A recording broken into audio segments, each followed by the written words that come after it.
Mad scramble as teams clear the track. Pit crews jumping over the wall to leave the cars ready for the restart. Let's hope it's a smooth one this time. We certainly don't need any more of the dramas that we saw 35 minutes ago. There's Peter Brock, beside him George Fury. They're on the front row and were virtually unaffected by that initial scrap. Unaffected except that they've got to back up for this restart. I wonder whether Murray Carter and Ron Gillard have taken their place in the field. They were involved in an incident at the top of the mountain. 2-minute board has gone up.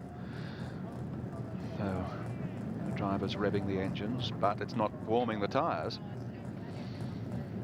There's Dick Johnson waiting to start.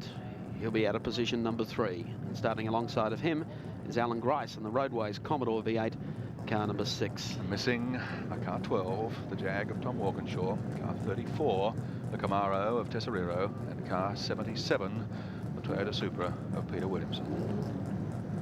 The roar of the engine swelling as the time approaches when they'll make their way again down pit straight. Actually, the officials have allowed Greg Hansford in the 42 car just to reverse back a little. He's moved one grid position back. Yes. And Masterton has moved over and is starting in the centre of the track to avoid the wet patch. Well, they're going to have cement dust blowing up everywhere and a wet patch on top of it. That's going to be pretty tricky. With the cement dust, it's not going to be much fun at the rear of the field. It's not going to be at all. 1-minute board. So it starts all over again. There's the view inside the cockpit with Alan Grice in the Roadways Commodore. Just ahead of him on the grid is Peter Brock, and on pole position for the restart of the great race is George Fury in the Nissan Turbo. Half a minute.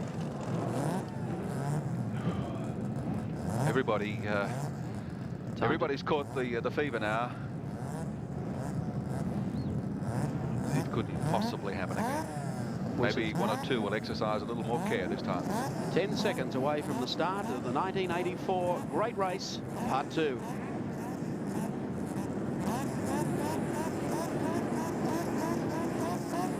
They're racing and getting away smartly as Peter Brock on the outside. Fury miffed the start completely, and Johnson ranges up on the inside to take over second place as they run to the first corner.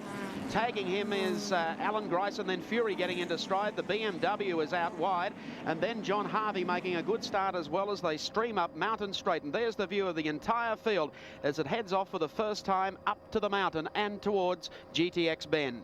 Over the top and dropping down to the lip, it's Peter Brock in front, Johnson in second, Grice is third, and look at the challenge on back behind them, the black BMW and Alan Moffat already putting pressure there.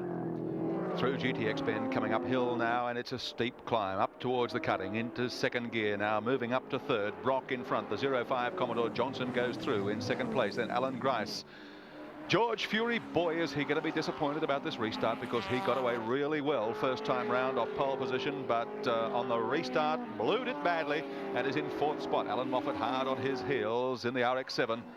Over the top they come, sweeping through Castrol Curve onto the top of the mountain. Hear the crowd roar. Past Reed Park, on down to McPhillamy, take the left-hand curve. And the top three have opened up just a little bit of a gap over the rest. Brock leading them onto Skyline. Down, off the top they go. Through the dipper into the S's. Line astern. Nobody gets wide here and survives. Jansen, Cullen, McLeod. Through they stream. The big Ford of Brian Callahan in there as well.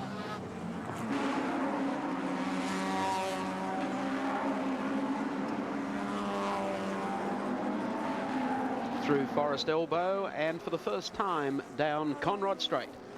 And here they come. They'll be looking for speeds of 260 kilometres an hour or more. Peter Brock, Dick Johnson go by. There's Alan Grice now. Fury and Moffat. Into the braking section, down through the gears, and Brock is first on the first lap. Coming behind across him now is Dickie Johnson. 2 minutes 20.27, the standing lap time for Peter Brock. Across the strike, Hardie still up on the tail of Moffat, and Fury keeping the pressure on as well. In fact, Fury gaining a little on Grice. There's the race leader, Peter Brock, heading up Mountain Straight again, as Dick Johnson not that far back behind him at the green Palmer Tube Mills Falcon. They drop into this lip before they head up to GTX corner. About 2 car lengths the distance from Brock to Johnson, 5 then back to Alan Grice. And the steep climb up towards the mountain. Just look at the climb now, and they are under full pressure and power. And we join Dick Johnson with Race Cam following the race leader in 2nd position at the moment, and we'll follow him across the top of the mountain. There's Brock just ahead of him. Great pictures coming out of the 17 Falcon.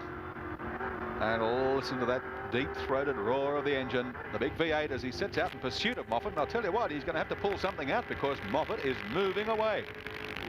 Brock, rather, is moving away. Moffat, of course, back in 4th spot in the Mazda RX-7. Grice, hot on Dickie Johnson's tail, in 3rd place. But the day-glow pink and white Commodore of Peter Brock is up front. Look at the hands working at the wheel. Dick Johnson throwing the big car down off the top of the mountain through the S's, heading down to Forest Elbow once more.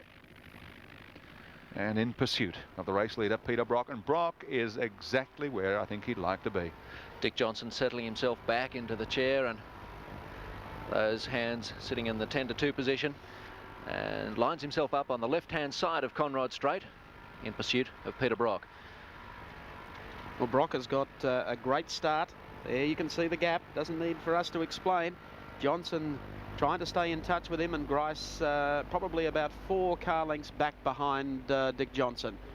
And behind Grice, of course, keeping the pressure on him is Alan Moffat. Early pit stop for car 64, the Capri Components entry, Laurie Nelson and Peter Jones. Their Mustang has got a problem, and they're the first to call into the pits as Brock gives them the go-by, followed by Dick Johnson coming up again on the left-hander at Hell Corner. By gee, they're about 80 metres ahead now of Grice. Then comes Moffat, and Harvey and Fury are really having a ding-dong in behind that pair. Following Dick Johnson up Mountain Straight, and you can see the gap widening between himself and Peter Brock. Peter Brock, it's just so easy for this man. Well, he makes it look easy. I tell you what, the hard charger is the 2nd dealer team car of John Harvey. There goes Brock and Johnson. Here they come. Climbing up again through Wilco Cutting. A little wide there, Peter Brock. Pushing it hard. Whew, is he ever? Well, Brock goes across the top of the mountain, trying to increase that lead, getting plenty of support up there from the Commodore fans who have camped up there on the mountain for the last 3 or 4 days. That'll give you an idea of the gap back to Johnson. It's opening.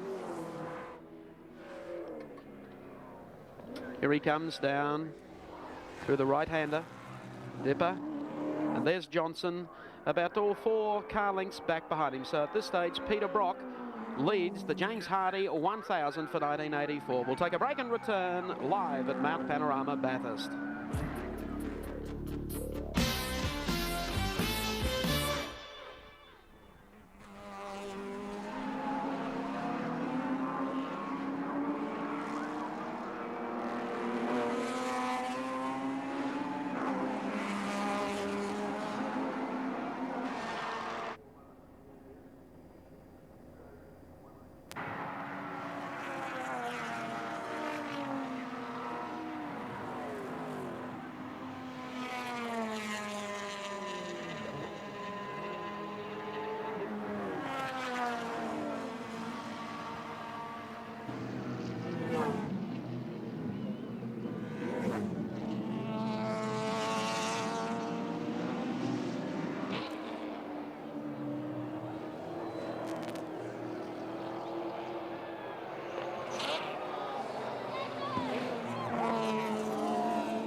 Welcome back to Mount Panorama at Bathurst. There's the sight as the cars wind their way off the top of the mountain and back down onto Conrod Straight.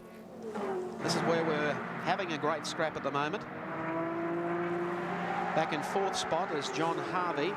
Right behind him, of course, is George Fury. And they're going down now towards the left-hander at the end of the straight at Murray's Corner. Peter Brock still leads, second place still being held by Dick Johnson of Queensland and Alan Grice in third. That scrap continues between George Fury.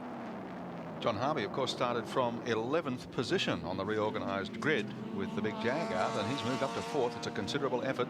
Masterton and Fury also going through Murray's Corner there, left-hander under the bridge, back onto the pit straight. There's Moffat, Grice in pursuit, then Hardie, the man that's made up so much ground.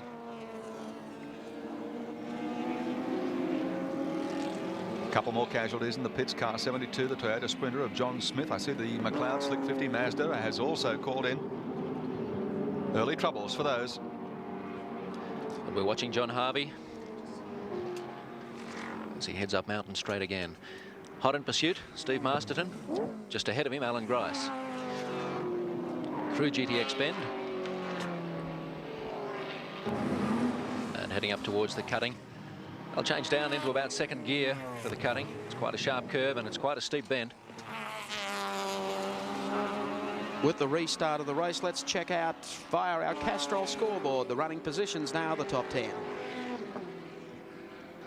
After 3 laps, Brock and Perkins lead from the Johnson French car. Moffat is in third place, then Grice in fourth, Fury in fifth. So that gives you an indication of how they are running on the road. 6 held by Harvey and Parsons, then Masterton, the next car, Richards in the BMW, Morris in the RX-7, and then Harrop and Harris in the Commodore. Here's the view from Alan Grice's car. And he's got Alan Moffat just in front of him. He's moved up on Moffat.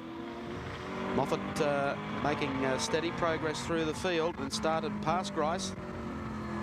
Let's see whether or not Moffat can get away from him through these bends here. And now they're on to Conrod. Let's see whether or not Alan Grice can pick him up with a big V8 power. Doesn't look like it so far.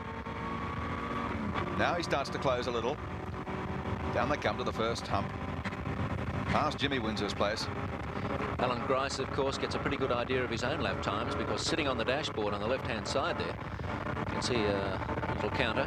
So he knows just how well he's going. On the tail, out he pulls. Can he make it? Under brakes as they go under this bridge. No, he decides I can't. And Moffat says, no, I'm going to take that line anyway, pal. We have a good scrap going here between Alan Moffat and Alan Grice. They come along pit straight again. And already passing the 73 Ignis entry as they go up to the left-hander at Hell Corner. I mentioned 72 was in the pits. John Smith in the Toyota Sprinter. He's about to rejoin the race. After 3 laps, he had something wrong with his fuel system and also a flat battery. Better believe that after only 3 laps. Well, we haven't got a flat battery. We've got a lot more to come when we return to Mount Panorama.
Peter Brock is the pilot in 05, the Commodore, in the great race, already in amongst the traffic, lapping slower cars as he spears around the mountain once more, up through the cutting. And driving a beautiful race in the early stages, put the power down, opened up a gap. Catch me if you can. And if anybody can defy them, he can. He's done it before. He knows the routine. And down in the dealer team pit at the moment, it's all smiles. Peter Jeffrey Brock. Let's take a look at some of the background on this man. Steeped in motor racing. 39. I guess he's getting into the veteran category. He's won 7 James Hardies. And when he's not out here going crazy on the racetrack, he likes to throw a line and take it easy. Aussie rules fan, why not? How could he come from Melbourne and not be an Aussie rules fanatic? His record, well, Sandown Enduro, 9 times out of 11 races. Australian Touring Car Championship, sure, 3 times. The Repco Round Australia Trial 79. Hates bosses. Well, he's his own boss. Biggest influence, Harry Firth. Well, hasn't Harry been a big influence on a lot of them? He certainly has. Brock at this stage with a good lead, which he's building up as he comes down Conrod straight towards Murray's Corner. Through the gears, beaten for pole position by George Fury. But in front and getting a big reception here from obviously many thousands of Commodore fans at the mountain today. He's making his way along pit straight, and already there are a few in the pits. One of them is the McLeod Bailey Slick 50 Mazda, which has got some fuel problems, no fuel pressure in fact. So that's a bad start for them. Yes, they've been there for about 2 laps, so I don't hold out much hope for their chances from here. Car 20, the Jim Keogh entry is there as well, in the pits, I mean.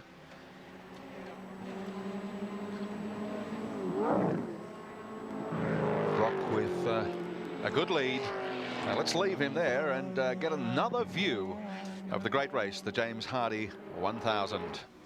Inside the left front headlight of the BMW, driven by Denny Hulme and Prince Leopold of Bavaria. Oh, what a sight this is. Hello, he's had a bit of a nudge himself. Up goes the cover. Here's a nudge. Car number 75, that's Laurie Hazelton, who is up at the top of the mountain. And he's also had problems with the car, one of the cars that were allowed in the race, and that of course is Chris Heyer and the Audi. Now they've had a coming together just off the sand trap. Narrows the road somewhat, doesn't it? It does through there, so the flags are out. Leader coming through now. You'll be able to gauge the distance back from the leader to Dick Johnson. There's Johnson running second on the road at the moment. Takes their line completely, in fact. So it's going to slow everybody down through there.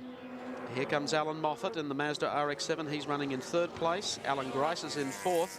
5th spot held by Steve Masterton. 6th is John Harvey. 7th is George Fury. There's the Alpha Group A car already going down through there. They're trying to get those 2 cars out of that position.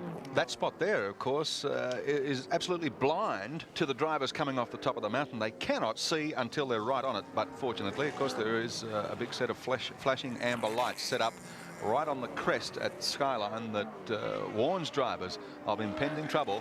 And so both of them are out of the way. That's great.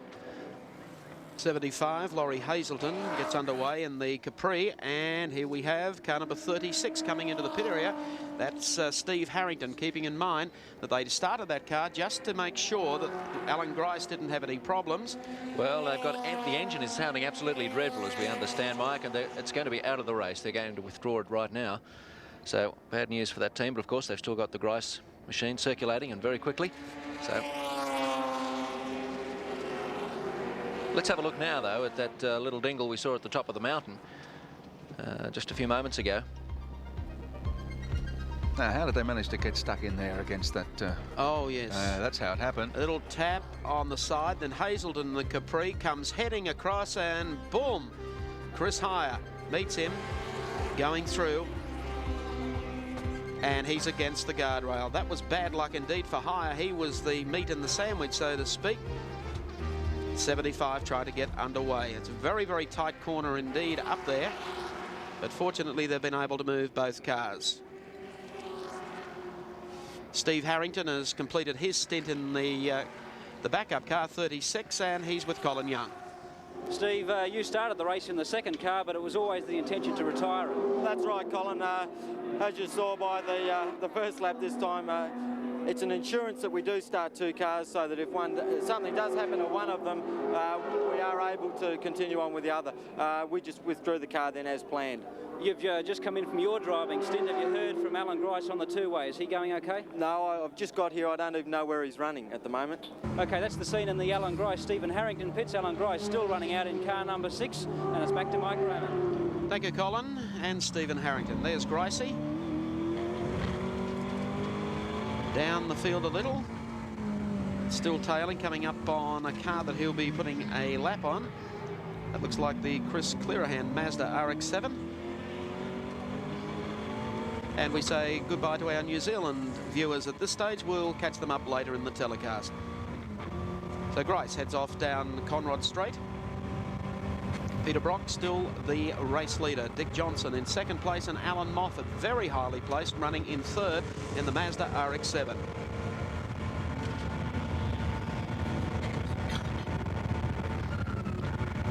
The hands of Alan Grice at work on the wheel. Well, they're not doing too much work at the moment, but now down through the gears. Tell you what, the man who needs to do some work is George Fury. After missing the start of the race, he's been shuffled back. Okay. A little. And Harvey. Grice and Harvey side by side. There goes Harves. He's got by him. And Fury is also making ground again now. He's right in behind Alan Grice. Whether or not he could take him up the mountain, I rather doubt. Grice, oh, he's attempting to reel Harvey in again, but there's slower traffic coming up on the left. Harvey takes advantage of it. Quite right. Grice on his hammer. Coming up to GTX. They'll slow down here. Grice tries to get under. Almost alongside, but Harvey says, no, you don't. And Grice cannot afford to hesitate a fraction here because he's got George Fury right behind him, and across the top of the mountain, it's going to be pretty quick. Now through the cutting. And Grice. Can he catch this man Harvey? Both the Commodores of the Holden dealer team running so well. Grice, who was running brilliantly himself early in the week, looked like he might be the man to sit on pole position, but he was pipped by a couple. Well, Grice and Johnson have got a similar view at the moment, haven't they? Johnson running in behind Peter Brock, Grice running in behind John Harvey. And they're coming up on the Group A BMW, which they'll catch up shortly down through this section of the course. Grice closes up here on Harvey. And he's got his eye in the rearview mirror as well, because Fury in the Nissan Bluebird is parked right in behind him. He'll breathe a little easier when he hits Conrod Straight, of course. He'll have the legs down there. Through Forest Elbow, we'll see if Grice can make on Harvey as they come onto Conrod Straight. Theoretically, their speeds should be pretty well identical over the first hump, and Grice just can't seem to make much impression on Harvey. Gathering him in a little, pulls out to the right. Slipstreaming him obviously before. Has he got enough to go past under brakes? No, he's got to back off as they negotiate Murray's corner. This is a real contest, isn't it? Great stuff. Grice still sitting here on the tail, but he'll have a crack at Harvey on the run-up. Oh, Fury! Oh, Fury has Brilliant! them. Harvey's off. Harvey has gone off on the right-hander, bounced off the wall. Fury arrived, excuse me, boys, and he went through the pair of them. Well, I don't know whether they came together there or not, but it was a brilliant maneuver by Fury. Was it co-engineered with Alan Grice, I think?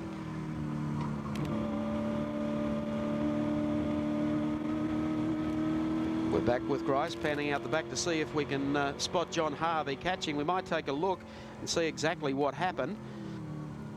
Here we were, travelling behind Harvey. Now, Harvey's got the line for the corner, then all of a sudden... There's Fury. Oh, George through the tail. And he was sideways. Yeah, that's thrown Grice offline. and to say nothing about John Hardie. Well, a very determined drive coming back through the pack to George Fury. Well, he was a bit miffed about missing the start, George Fury, and he's doing his very best right now to make ground on the race leaders. Of course, it's 0-5. Peter Brock highballing in front from Dick Johnson at this stage of the great race. We'll see if it's the same way when we come back after this break.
Welcome back to the race within the race at the James Hardie 1000 for 1984, because as we zero in coming down to the bottom of Conrod Straight, you're going to see a little unfamiliar shape.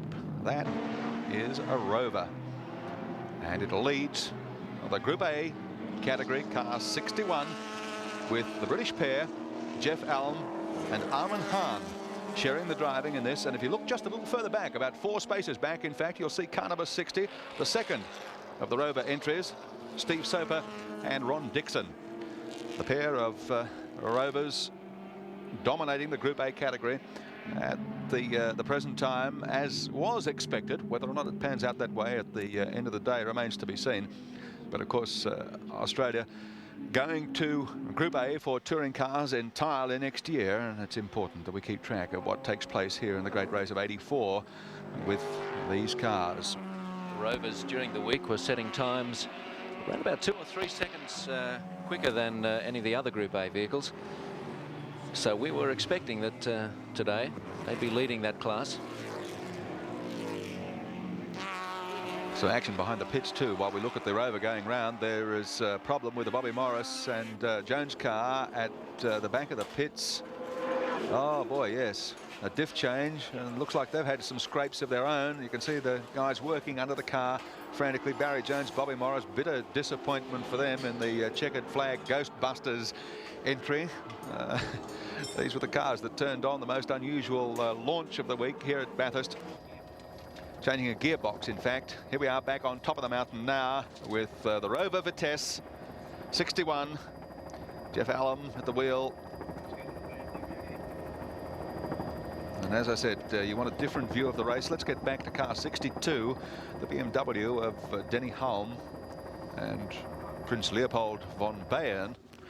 It's another Group A car, and it's probably, after the Rovers, one of the quickest. And that is a headlight eye view of the top of the mountain. Yeah, we had to leave this before because of another incident, but let's stick with it now and enjoy the ride.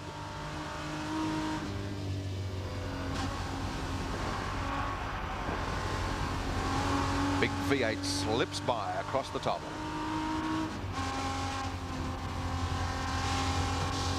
Stand by as we come off Skyline. Hold We're on going to to your learn stomachs. about thrills and spills.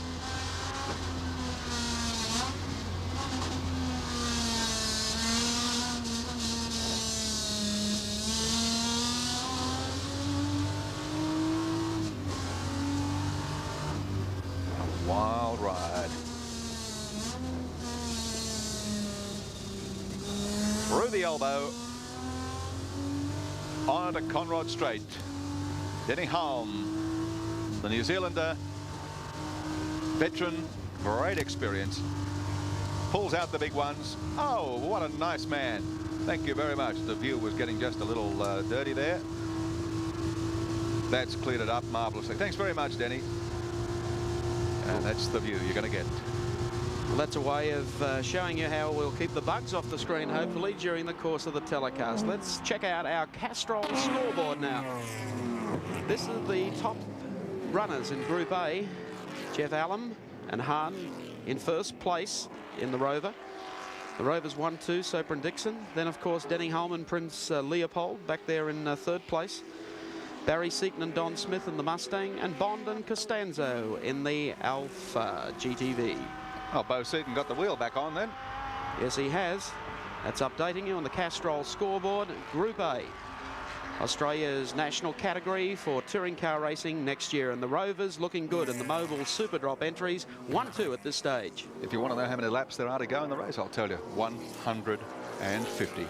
We haven't really got underway yet. It's going to be a long day. Well, let's check what's happened so far in the great race.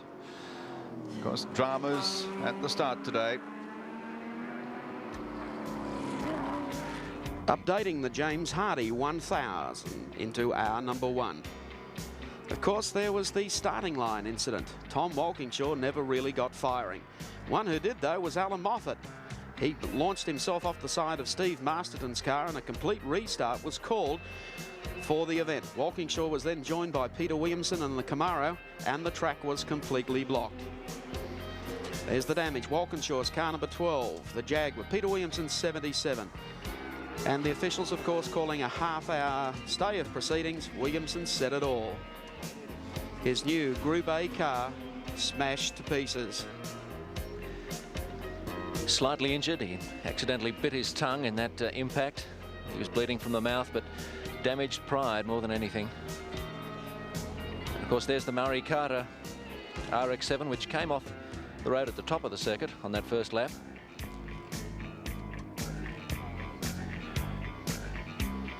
The Camaro, number 34, was put back on the trailer. So too was Williamson's.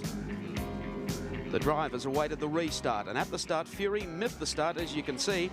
Then, of course, Peter Brock launching himself up into the lead. Queensland's Dick Johnson was hot on his trail, and Grice moved to third in the first corner. Fury was back to fourth.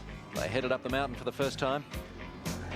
As the field streamed up towards the mountain and through the cutting, Johnson was maintaining some ground on Peter Brock. However, after 5 or 6 laps, Brock started to stretch his lead. Grice was holding third, but Alan Moffat passed him. Grice tried to fight back on the outside of Moffat, but Moffat was making every post a winner, dropping down into the braking area and declaring on the V8s. He's got a Mazda, he thinks, that'll go the 1,000 Ks at their speed. Brock, meantime, was stretching his lead, moving away just as the incident occurred with Hazelton and Chris Heyer, who came together. They didn't really want to, and it was just opposite the sand trap at the top of the mountain. Harrington withdrew the second Roadways car to take over as co-driver for Alan Grice, and then George Fury arrived, the old ham and the sandwich trick. Out goes John Harvey into the rough, and advancing one spot was George Fury. Harvey rejoined, but he wasn't happy. That incident shuffled Johnny Hardie back to 7th spot on the track, and he'd be very, very annoyed about that indeed. This is the view from Alan Grice's car with race cam aboard. Sorry, Dick Johnson. No, Alan Grice. It is Alan Grice. All right. Yes, well, he has it all to do. The man who set the pace early this week, I think he would be very, very concerned, and his team should be at this stage. A little sideways coming off that corner. However, the race still has a long way to go. We'll take a break and return with more live action of the James Hardie 1000.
Cars barrel by the pit entry and take the left-hander at Murray's Corner.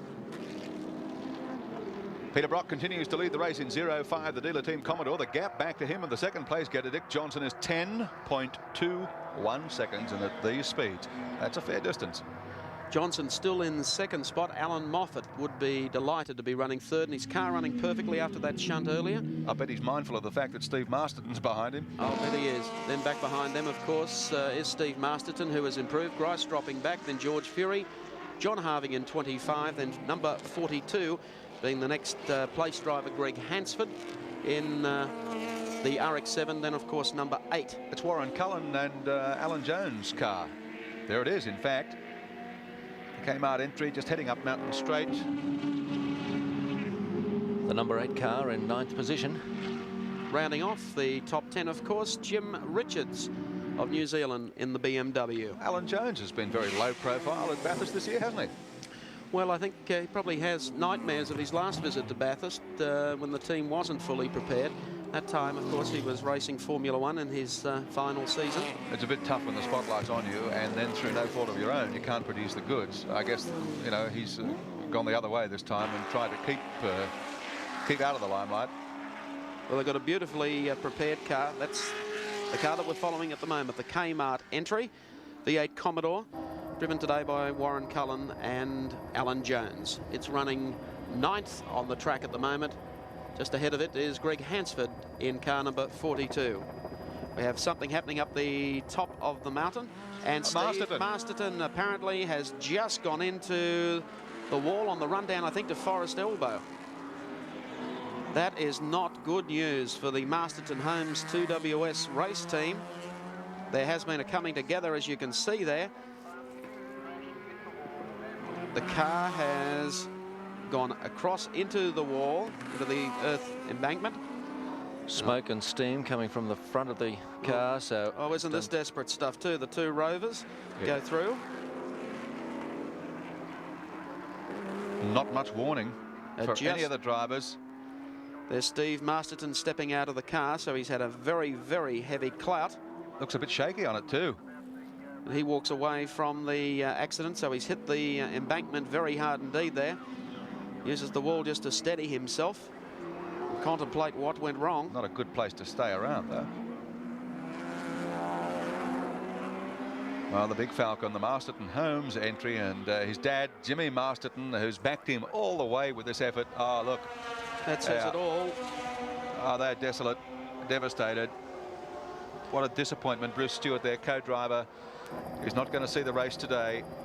They had made no definite plans about Group A next year. They wanted to make the last one for Group C their biggest, and it's all ended rather tragically for them after only at 17 laps. Well, that's the scene on the drop down into Forest Elbow.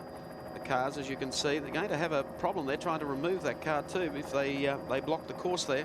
But I would think the pickup trucks have gone out. There's Jim Masterton, Steve's dad, consulting with Bruce Stewart. That's not good news for them because they throw a lot into their motor racing. Pat Purcell, the chief mechanic, his mentor John Shepherd would know exactly how he feels. John, of course, tutored young Pat Purcell, brought him up to be one of Australia's top race car mechanics. There's Steve. He's okay. He's regained his composure. He's gone into the embankment there and given it a fairly good clout. So I think when he popped out of his car, he was more shaken than anything else. He was breathing pretty heavily and unsteady on his feet. But Julie Masterton, Steve's wife, obviously upset, but thankful in the knowledge that he's okay. Looking just a little bit of a loss there as to what to do. She can't console him, offer any assistance. She's stuck right down here at the bottom of the mountain. Steve's sitting up there at the top, and he's resigned to the fact that he's not going any further today. Well, the James Hardie for 1984 stops for Steve Masterton. He takes time out. There's the car. The BMW slides by. But it's a big Falcon, and it's blocking at least half the track there as the Rovers go by again. Yes, right on the elbow. Right on the entry to the elbow. And that's going to be a major headache for the track officials to remove that without blocking the track further. Crowd gathered nearby.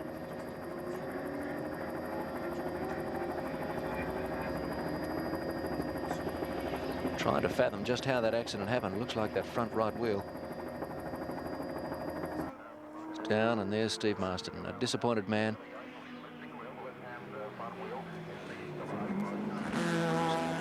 Just gathering his thoughts and thinking, well, what could have been? The race started when so it ends for Steve Masterton. There's car number 20, Jim Keogh. Second time in. Yes, that's not good news for their team. Let's check out what's happening in the pit area. We'll go down to Colin Young. With me is Bruce Stewart, co-driver to Steve Masterton. Bruce, Steve looks pretty disappointed up on the mountain. Yes, I know how he feels because the boys have put a lot of work in this, and the car's been really going well, and we thought we were on top of it all, but with a bit of a mix-up in the first lap and the start of the first race,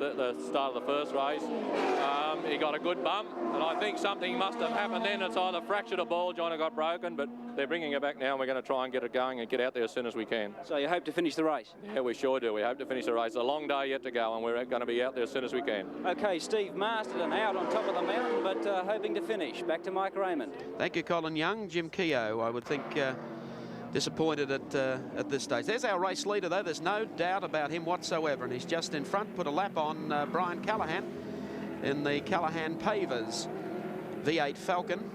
Co-driving with him today, two of the boys from the Ovals, Brian Callaghan and Barry Graham. They head off up the mountain, and Peter Perfect is in fact just that. He continues to lead the great race. There's that truck going up to pick up Steve Masterton's car. When it gets there, it's going to create some traffic problems. Let's hope that they can get rid of the Masterton car without causing other problems, but We're watching Peter Brock right now as he heads through the cutting, working furiously at that wheel and takes it very wide. Up now towards the top of the mountain. And he may not have been sitting on pole position, but he's quicker than anybody right now. King of the mountain, that title certainly suits him today. At least in the early stages of the 84 James Hardie. Across Skyline now. Where is Alan Moffat?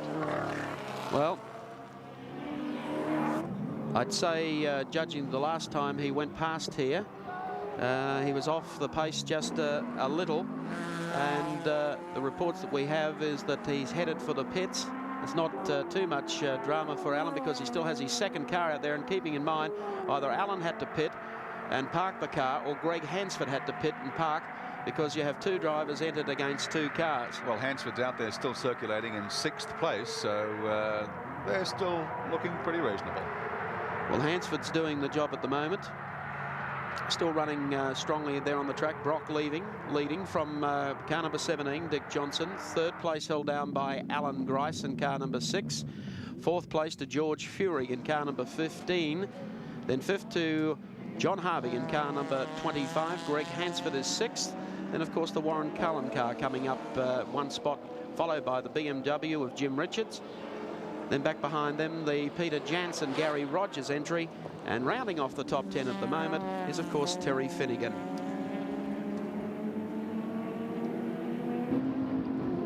The incident on the run down to Forest Elbow, we've also picked up for you via our race cam. And we'll play that in for you now to see what we can discover out of that. Out of Alan Grice's car coming down. Whoops. There is smoke and dust. And there's Steve Masterton, by the look of it, going off the course and crash, and almost getting Grice on the way back. No indication, really, of what caused it. He was already on his way by the time Alan Grice came over the lip and round the curve. You could see the dust flying already, so obviously he had already had some encounter with the wall or the side of the track. Well, I don't know. I think I spotted a slower car in there. I don't know if it was a car that they were putting a lap on. Just have a look again. Now, the incident has just occurred there. Trying to make out whether or not that is a Capri just in front. On the right there. Yes, it is. That's the Capri that was in the problem earlier. And that's where Steve Masterton has come to contact with. So what actually happened, we couldn't pick up for you, but that's as close as you can get to seeing something happen on race cam. Bad luck indeed. It's not going to assist Steve Masterton to look at the replays all day long. But at least an anxious moment. So how lucky was Alan Grice? It only needed the car to bounce out, and he would have caught Grice on the way through. So there's plenty of drama, and it's continuing in the great race. The 1984 James Hardie 1000 from Mount Panorama at Bathurst.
Welcome back to the James Hardie 1000. Here's a fellow, a young man in a hurry, a fellow who knows this course pretty well indeed.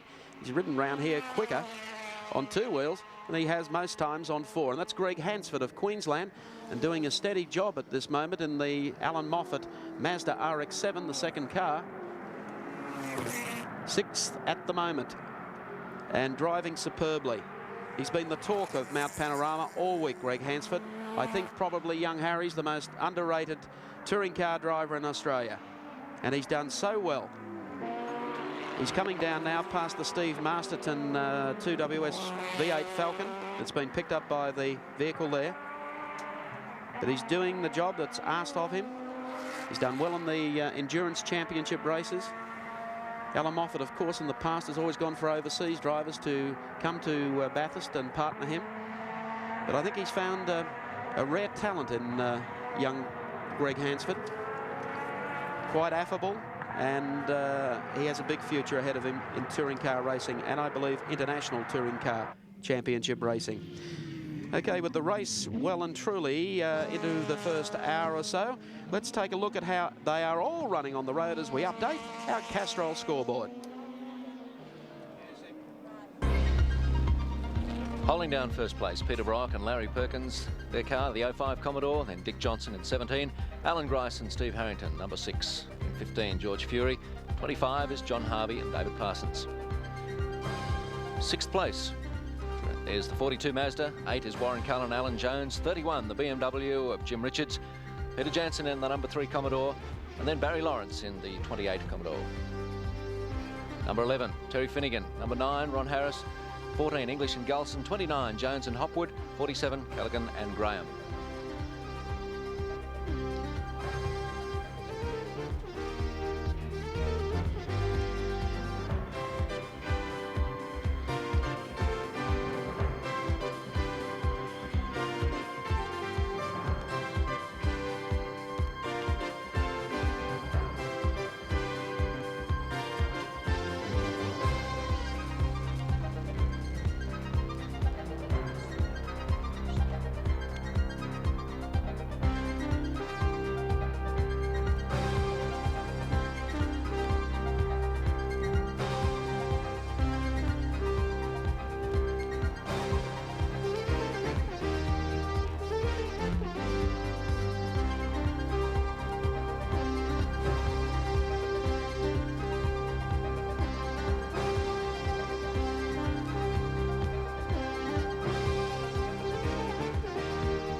So there you had the Castrol scoreboard, a complete rundown, and we'll be doing that through the day for all those people throughout Australia, New Zealand, in fact across the world, wanting to follow your favourite driver. On the track at the moment, we're following Greg Hansford, and Greg, of course, we've mentioned before how well he's doing. Let's take a look at what makes up the racer that we know as Greg Hansford. 32 years of age, from Brisbane, loves tennis, fishing, shooting. He's been in touring car racing for 2 years in the RX-7 with Alan Moffat, running in Group C. He's been a regular here at Easter since he went touring car racing. And motorcycles, of course, were Greg's big go for 12 years, winning many Grand Prix races. Winner at Daytona, the 178. Just look at that career record. Doesn't like over-officious officials. That's Greg Hansford, one of the new young lions of touring car racing here in Australia. Here he is coming up into some traffic here, blue flag waving as he goes scooting through. Marshall's car still on the circuit to warn drivers about the Masterton Holmes V8 Falcon that's still being picked up by the tender vehicle on the approach to Forest Elbow. There they are. They've got the car just about lined up to drop onto the quick lift tray. And I think there'll be a lot of drivers happy when that's taken back to the pits. I was going to say, it's a bit of a misnomer, isn't it? Quick lift. There'll be a few drivers out there that'll be cursing every time they slip by there because, well, they've been in that position now for about the last 5 laps. Cars streaming through. Peter Brock continues to lead. Dick Johnson in 2nd place, then Alan Grice, George Fury, John Hardie, and Greg Hansford. Of course, all the Moffat Mazda team hopes now pinned on the car 42, and of course the second Roadways Grice entry also has been parked, so they're relying on number 6. Here's Dick Johnson, the Queenslander, in car 17, the big green Falcon. Well, Dick's running 2nd on the road at the moment. Dick Johnson, for viewers around Australia, it's good morning to you from Mike Raymond. We'll be taking commentary from Dick in about 30 seconds as soon as we get him over the top of the mountain and down into Conrod Straight. Just under 10 seconds in arrears from Peter Brock is Dick Johnson, and then it's 29 seconds back to Alan Grice in 3rd place. Dick coming up hard on the heels of one of the Group A Rovers.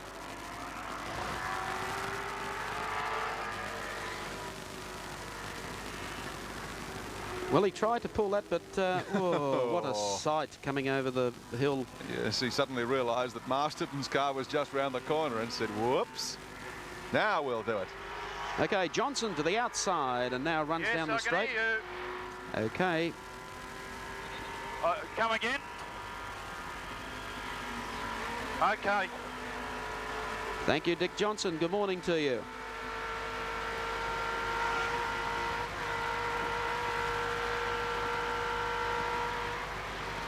Dick Johnson, Gary Wilkinson here. How you going, pal? I'm just fine, mate. Just fine. Yeah, it's a lot better than a lot of other people. Yeah, you're not wrong. It's been a rate of attrition. That must be pretty dicey up the top at the elbow, Dick, where Steve Masterton's car has been parked. It certainly is, especially when you get caught up behind some of these slow guys. They're bloody hopeless down the hill, some of them guys. Restart didn't bother you, Dick? Sorry again? The restart didn't bother you? I go into place. Well, what's the race plan at this stage, Dick? You're 2nd on the road behind Peter Brock. Well, we'll just keep cranking on the way we're going for a while. The car can cop this sort of treatment all day, and we'll just have to wait and see what happens. But I'm quite pleased with the way the car's going. I probably made a wrong choice of tyres. I didn't really expect it to get so damn hot out here, but I suppose when I have my first pit stop, we can change to the right one. These ones are just having a bit of a slip and a slide. Okay, Dick, thanks very much. We'll come back to you a little later on as we now pick up on the pit stop, number 42. It's Greg Hansford coming in through the maze, the new pit entrance road. We do expect there could be a driver change with Alan Moffat stepping into the car now that Moffat has the 43 car out of competition. Here's the pit activity. No sign of Alan Moffat. Hansford staying with the car. And a very lightning quick pit stop too. Alan Horsley would be delighted with that. Now they come along the speed humps in the pits. Guaranteed to shake your teeth loose. And the quick pit stop for Greg Hansford. He's back on the track. I don't think he's dropped a spot, and he is looking good in the James Hardie 1000. More action when we return to the track.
Welcome back to the James Hardie 1000. It looks like the crash crew have finally started to get on top of the job of getting the Masterton Holmes 2WS Ford Falcon of young Steve Masterton's up on top and heading back to the pit area. It is not the best place in the world to park. And Steve Masterton, of course, is only one of a number of retirements. Let's check it out in our pit report.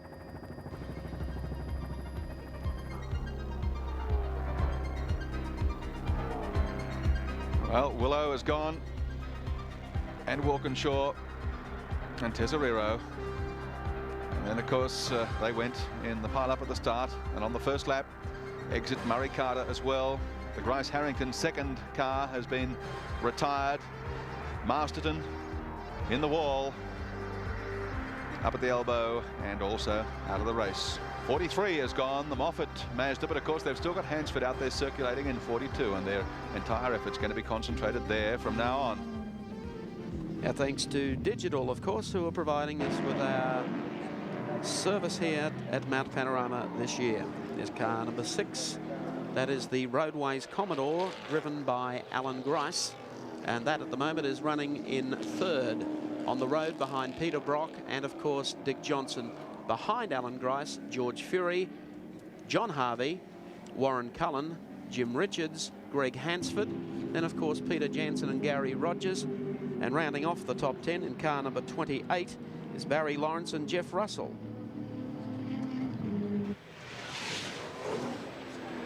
We have 2 race cam units, of course, for this year's great race, and one of our commentators, one of Australia's most forceful drivers, is, of course, Alan Grice, and he's looking pretty good at this stage, running 3rd on the road. I think he would agree with me.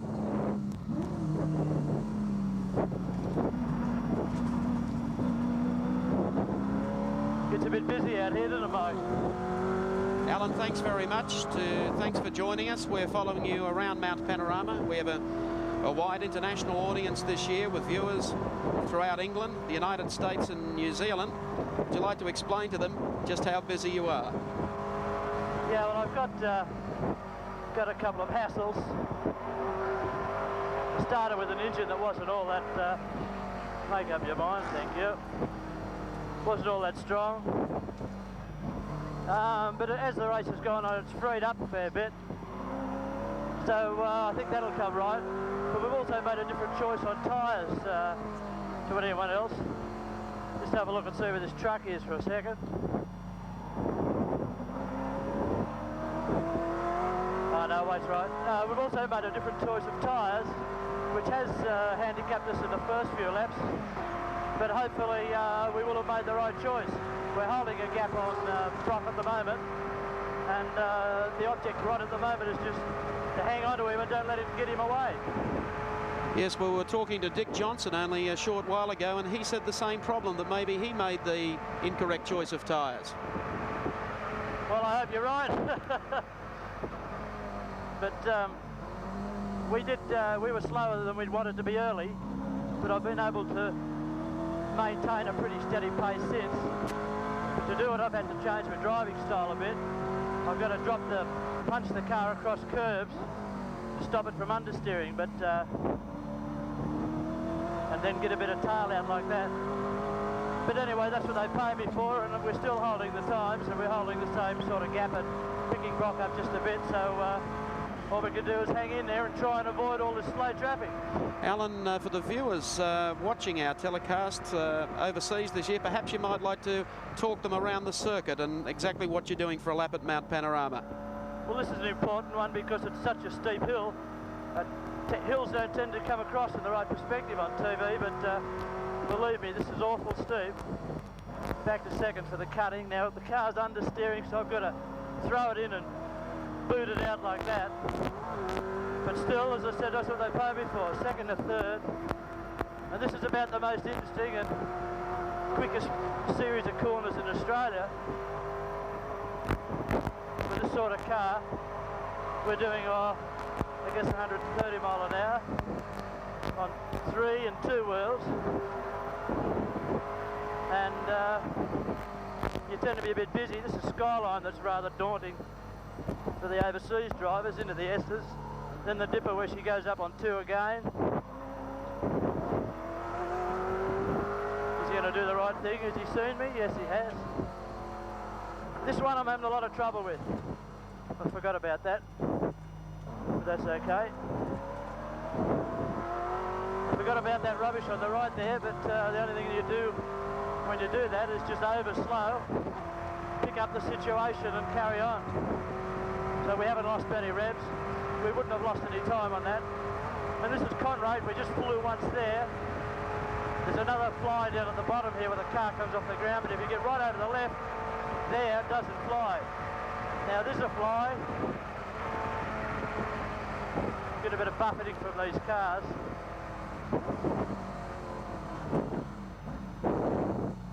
He's going to Bathurst, probably got a bit thirsty. Alan, there was some controversy about your team and also the Moffat team entering 2 cars. As it's turned out, the decision was the right one for Alan's team after being involved in that accident. They're back to 1 car, and you're back in the same situation now. Yes, well, it was never intended to be a smart or clever move, just common sense. We both have 2 very good motor cars, and we both chose to take out insurance. Now, Moffat's collected on his premium, hadn't he? Yes. But, you know, it's a shame the organisers elected to have a bun fight with us rather than sort it out. We had to go to the stewards, but that's the name of the game, and there's dollars involved, and a lot of men that all want to win the same race. Tell me this, Alan, what does the James Hardie 1000 mean to Alan Grice? Oh, it's a Sunday normally in October when I come out and get terribly sweaty and try and beat all these other turkeys at doing something that we all do pretty good. Does this race mean something more to you than any other race? Yes, certainly. This is the Melbourne Cup. You can be last all year and come last and win this one and you're a hero. And you can win everything all year and come last here and be a mug. So that's how much it means.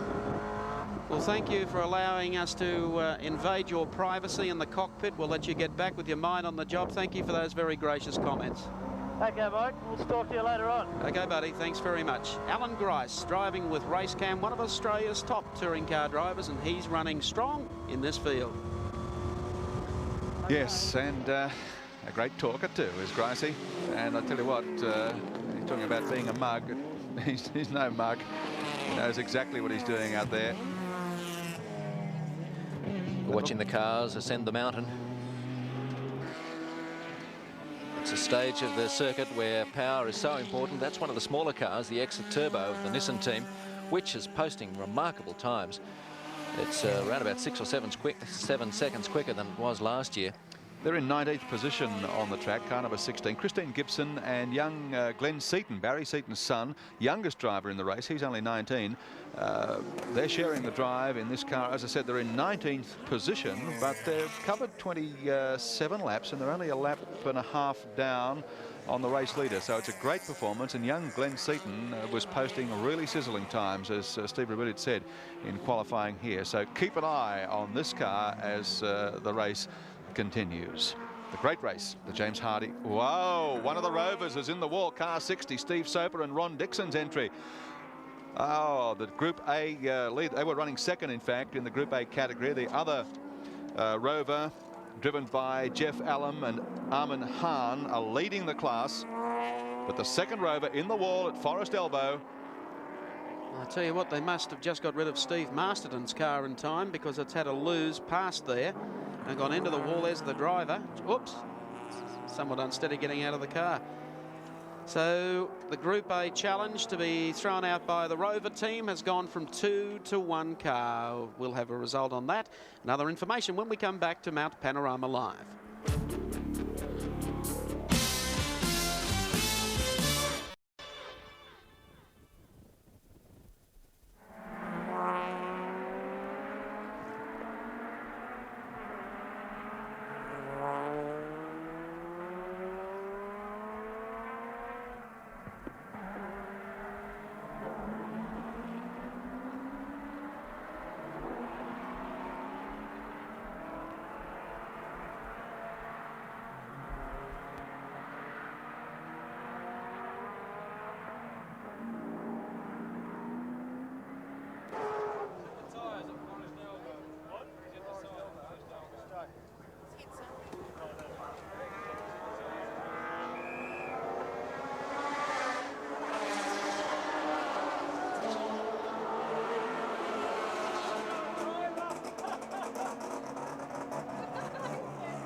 Welcome back to Mount Panorama. The James Hardie 1000 continues, and after a very quick gearbox change, the number 41 WB1 Mazda is back out on the track. Bob Morris started the race. They had gearbox problems, but Barry Jones, the former owner of this car, has now stepped in and is doing the second stint after changing a gearbox. And a little bit of turf there too on the outside. Barry Jones, one of the most experienced drivers and also a top development man on Mazda RX-7 motors, a former winner of the Amaru Park 300 with Alan Jones.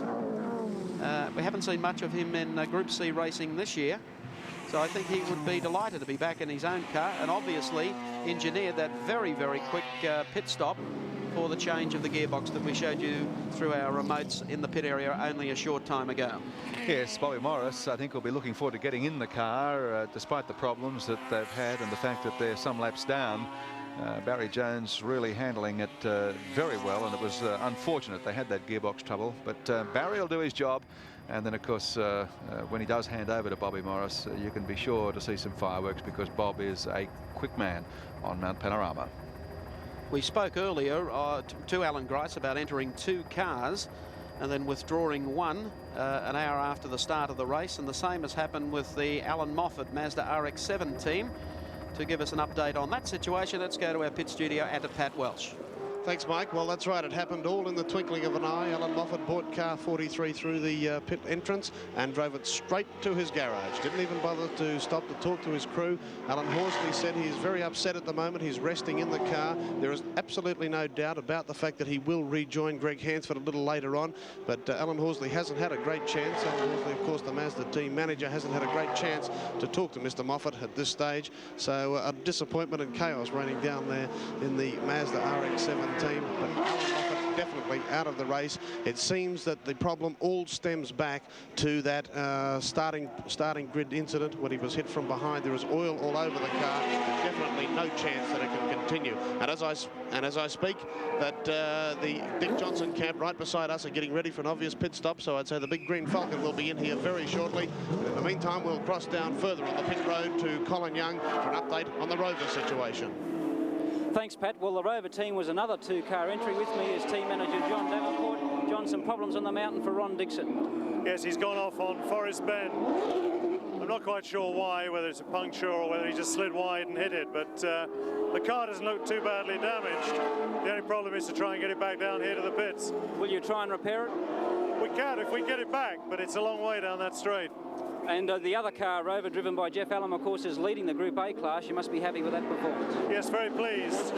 Both cars were pulling away nicely. They're about 1.5 minutes in the lead in the class. OK, we'll leave you there, John. Back to Mike Raymond. Thank you, Colin. We've been, while listening to John Davenport, watching the very quick pit stop being taken here by Dick Johnson, who reported to us that he has no problems. He can run at this pace all day, but he has got in for a tyre change. 35 seconds. And some gas. And very, very smooth pit stop for Dick Johnson. And there you can see as we take race cam. Clear and away in 40 seconds. That's the view as Dick Johnson will come out of the pit area. And I don't think has dropped a spot on the road. He may have dropped one. We'll confirm that. There's Jim Richards. He's down, buddy. He's down, buddy, says Dick Johnson. So we'll let Dick alone to his thoughts, I think, at the moment. Well, he's not the only one that's recently been in the pits. I just saw Kevin Bartlett take the Mitsubishi Starion right out of the pit area, and it looks as though he's headed up towards the back of the pits. So disappointing campaign altogether, hasn't it, for Kevin? Oh, he's had problems from go to Gary, and it's a tragedy for him, really. He's tried so hard to get that Starion ready for this race.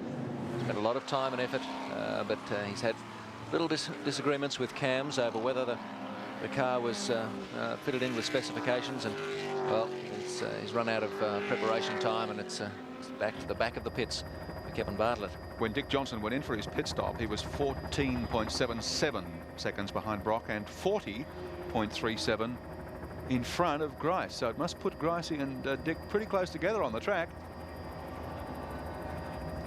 Of course, the problems, going back to Kevin Bartlett, is one must feel sorry for Kevin. Trying to develop a 1985 car in 1984. He can change all these things and make it quite legal in 85, but it's been a frustrating time for him at Mount Panorama. The rush to even get here, the preparation of the car prior to that. I got on the idea that might be Grice, just about 20 or 30 metres in behind Johnson now.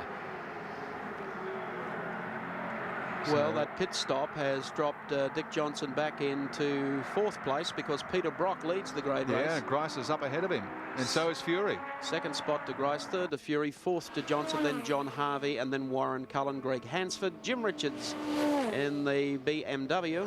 They're then followed by car number 28, running nicely. That's Barry Lawrence and Jeff Russell. And then, of course, behind them is car number 3, and that is the Cadbury Schweppes entered car of Captain Peter Jensen and Gary Rogers. Well, that's tight. 14 involved there as well, and Johnson's trying to fight for some racing room. Dick's not really one for throwing the arms out the... Here's some fun as John English comes up behind Johnson. As I was saying, Johnson's not one to really start throwing the arms out. He threw the tail out there. But what we do have is we have John Harvey, you can see there in the red and white dealer team Commodore. He's 1 spot on the road behind Dick Johnson, and he is trying to get up there and pass Johnson, gain a spot. Yeah, he's in 5th place. Johnson's in 4th. Traffic between them and all around them as they head up the mountain again through GTX Bend.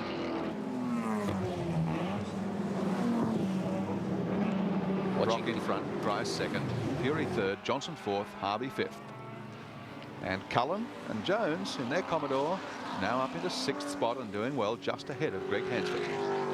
Coming up on the Ignis Commodore, which he takes nicely. Oh, here we have the race leader down through the maze. No, it's not the infield, it's Sandown, it's the pits here at Mount Panorama. And the race leader, Peter Brock. You want to look at a perfect pit stop? Just watch this. Perkins says, righto, boy, step on out. He's ready to go. Peter will help him with the shoulder straps. We have the timer going on the pit stop. This is a well-drilled crew. Keeping an eye out for Grice as well. We have Colin Young in the pits who will call the action for us. Larry Perkins in the car, 4 new tyres on, the second churn of fuel just going on. Jack's down, and Larry Perkins ready to take a little bit of a problem on the left-hand front tyres. And Larry Perkins slides out of the pit area, 2 churns of fuel in and 4 new tyres for the 05 Commodore. Back to you, Mike. Thank you very much, Colin. Well called. A time of 31 seconds in there to get all that done. That's remarkable work by the Holden dealer team pit crew, but as Colin mentioned, a bit of a hold up on the left-hand side front, so they probably won't be completely happy with that pit stop. Well, what we have is an interesting situation coming up because, as you can see, Dick Johnson there in 3rd. Going up Mountain Straight at the moment is Larry Perkins, and behind him Alan Grice. So that might be just the incentive Grice needs, and Fury is running at a very, very strong pace as well, doing that very, very nicely indeed. So the action is warming up. The pit stops are coming, and we'll show you more when we return to Mount Panorama live at the James Hardie 1000.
Welcome back to the James Hardie 1000. There's Captain Peter Jansen supervising a quick pit stop there on behalf of his charge, Gary Rogers, who stays in the car at this time. And John Harvey through very, very quickly indeed for a pit stop, so the positions have not changed. We still have the 05 Commodore driven by Peter Brock as the race leader. Take it away, Colin Young, who's with the captain. Peter Jansen in the pit area, a slow stop for Gary Rogers. The air was off. Would you believe there was no air for the guns to take the wheel nuts off? Any problems with the car? No, going like a dream, but down about 40 horsepower, but still. So what will you change with Gary next stop? Next stop, I'll be back in the car, yeah. Okay, apart from some air pressure problems in the jacks, the Peter Jansen, Gary Rogers Commodore running well here at Mount Panorama. Thank you very much, Colin. The captain, he'd be the last person I'd expect to be complaining about the air being off, or even hot air at that stage. Looky here. We've got the race leader, and that, of course, is Larry Perkins. But look who is right behind him. Alan Grice warming to the job of taking the lead away in the James Hardie 1000. And here they come down the straight. Perkins with the pressure well and truly on at this stage, keeping in mind they've already completed their pit stop, and Grice is yet to pit. No, he's not going to get by. Oh, Perkins has got the guns. That will show you the edge that the dealer team Commodore has at this stage as they come over the crest, down beneath the bridge and into the braking area at Murray's Corner. Well, this is as close as the race has been since the flag dropped. The race leader, Larry Perkins, in the 05 dealer team Commodore, and behind him Sydney's Alan Grice. Then back in third place is George Fury, and fourth place is Dick Johnson. Right up on his tail goes Alan Grice as they go through Hell Corner and head up the mountain once more. Seems to me the dealer team car's got a lot more straight line power, Mike. Appears to be that way. Grice doing some talking back to his crew, so we won't interrupt him. Marshall's car on the track. They could have started another 15 Marshall's cars today, I think. Okay, coming back up to GTX Bend, there's the truck as well. How'd you like to meet that on the way up Mount Panorama? Oh, Grice has another shot, but there's a slower car in front. Just consider how good these guys are. They're on a public road. They're racing. Oh, there's not much room there, but Grice takes the advantage, and Grice goes through to take the lead in the James Hardie 1000. You saw it with race cam as we drop into the Wilco cutting. Now, Grice has got to play pocket pool here. Make sure he's got Perkins well behind him, and then make a run here on the Freedom Fence entry. Jones at the wheel. Can't get through. Now he goes to the inside, takes him nicely, slips by. So Alan Grice now leads the James Hardie 1000, but he has yet to pit. And of course, joining us live in New Zealand, our viewers, we just have had a change to the lead, of course, in the James Hardie 1000, with Alan Grice going through to take the lead away from Larry Perkins. I see car 14 parked off the track too, Michael. John English is out of it, so the road's becoming a little bit empty across the top of the mountain. Yes, we'll try and catch up for you and see what has happened here. Coming down, there's English, the last car on screen. Uh-oh, he's got into the side of the Clearahan Mazda RX-7. Clearahan's heading out to the wall. He decides he's turning the other way. Oh, my goodness me. Lumps of concrete flying everywhere. Knocked a big hole in the wall.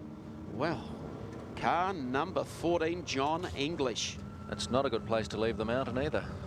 Not a good way to treat your car, but he didn't have much to say about it. He clipped the back of the other car out of control, slid off into the concrete wall. While all that was happening, Grice is pitting. Grice is coming into the pit area. Now look at the chicane arrangement here in the pits. You go left, you go right, you go left again, right, and then the run down into the pit road. Now Grice's pit is halfway down this pit road. There are the speed humps. A little bit of acceleration on the brakes. Colin Young will be standing by in the pit area. And here he comes in, the Roadways team Commodore. So we now have 05 Peter Brock, and we have a driver change now coming in. In goes Steve Harrington. Fury's gone by. Johnson has gone by.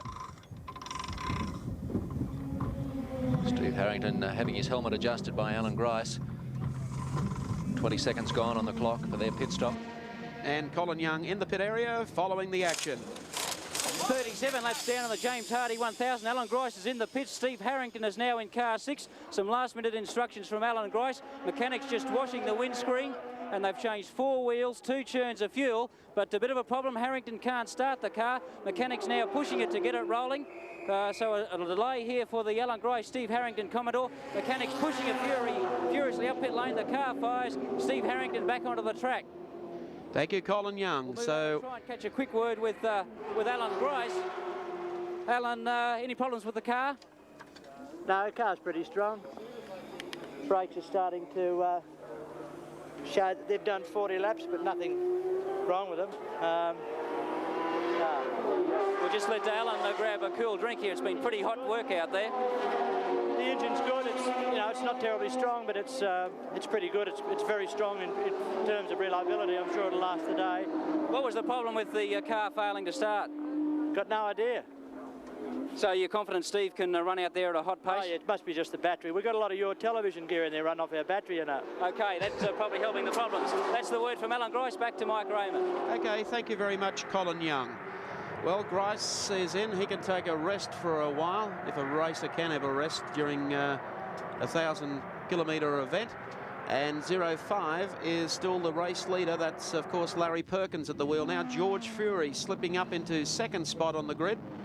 Number 17 is Dick Johnson running in third. That drops the Roadways car with Steve Harrington in the wheel, at the wheel, back into fourth spot. And then the Cullen Jones entered Commodore V8, slipping up one more spot.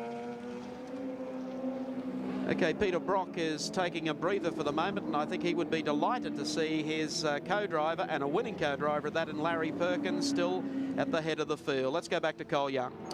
Well, it's Pat Welch down here in the pit studio, actually, Michael, and Peter might be taking a breather, but he's certainly not relaxing, watching the TV monitors very, very closely. A little bit worried when Gricey took Perkins at one stage there.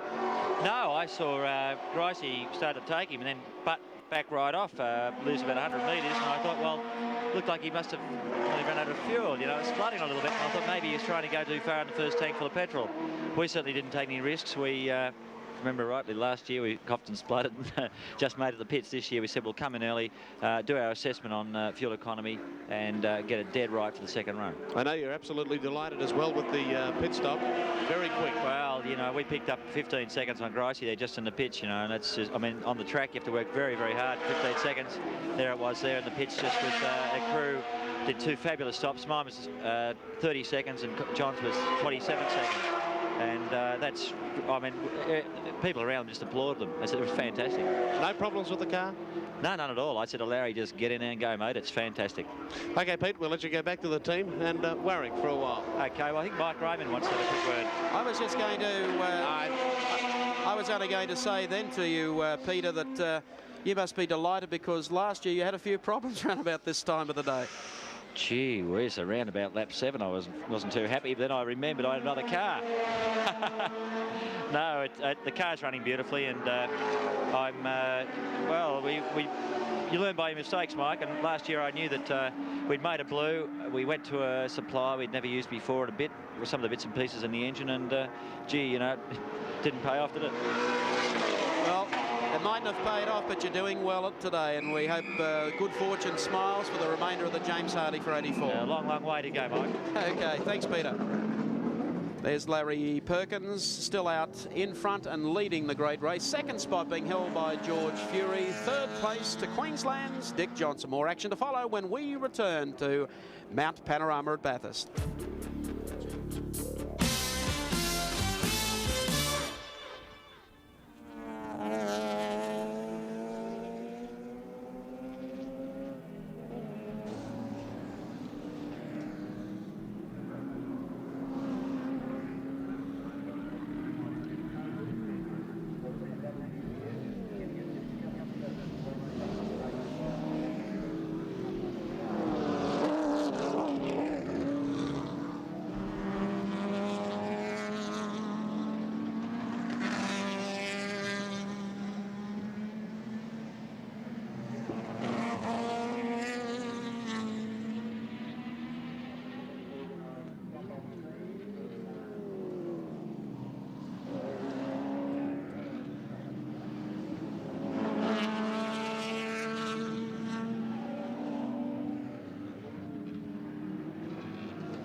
Well,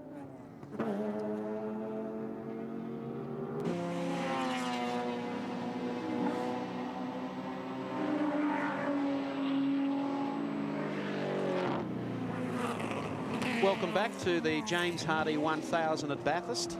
There is the Group A BMW going through, car number 62, and I think their Group C car has some problems, Gary Wilco. Certainly does. I mean, that's what they've got going for them at the moment. 31, the Jimmy Richards car has been pushed off behind the pits, but I noticed that the boys that pushed it off were running. I mean, they had some speed up and have pushed it back into the encampment behind pit row as quick as they possibly can. In fact, I can still see them wheeling it down behind the pit area, and obviously whatever is wrong with it can be fixed, and they're rushing back there to get it done, but it's going to take them some time as we take you back inside the headlight mounting of the Group A BMW. Denny Hulme at the wheel. Okay, still look out for the truck and the car.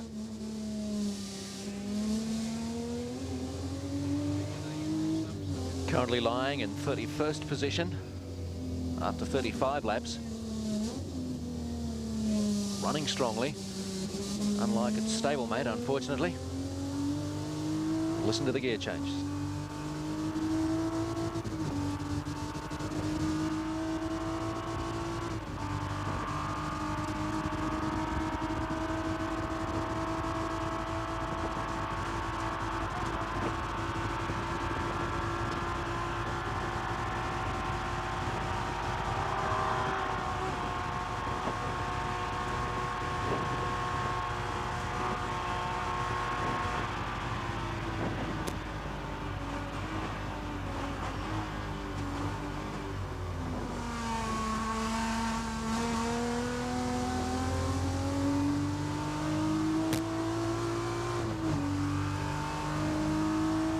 BMW coming along pit straight will take a ride up to the top of the mountain with the Group A car that is running ever so sweetly.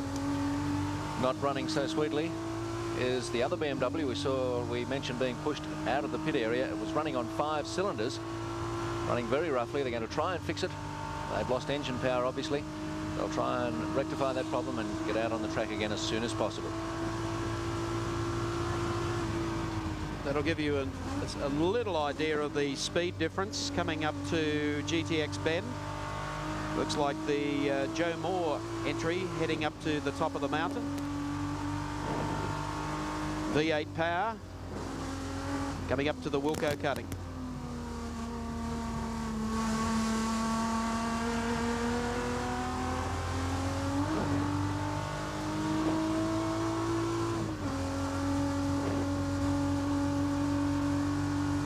You notice just how fast those V8s are across the top of the mountain. Using all of the road, fast line through there on the inside. Cutting back here to the inside as they come around the skyline.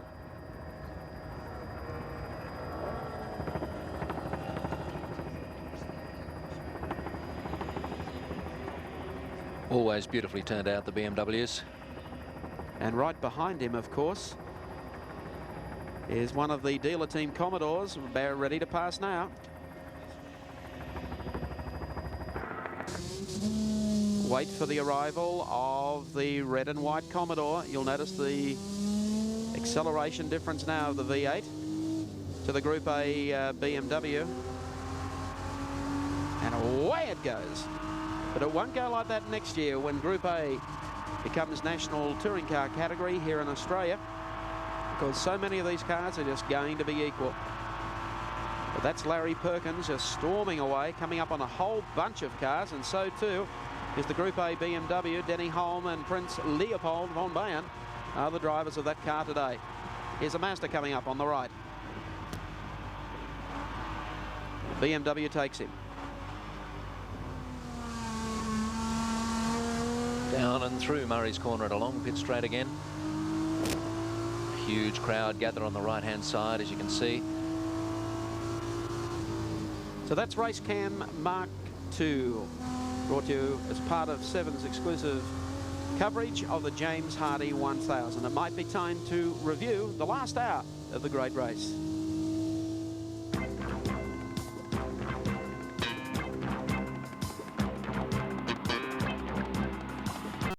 After the early dramas, there was one to come for Steve Masterton, who appeared to glance off a slower car, hits the wall and almost out in front of Alan Grice. It was bad luck for Masterton, qualifying well within the top 10 and running so strongly in the field.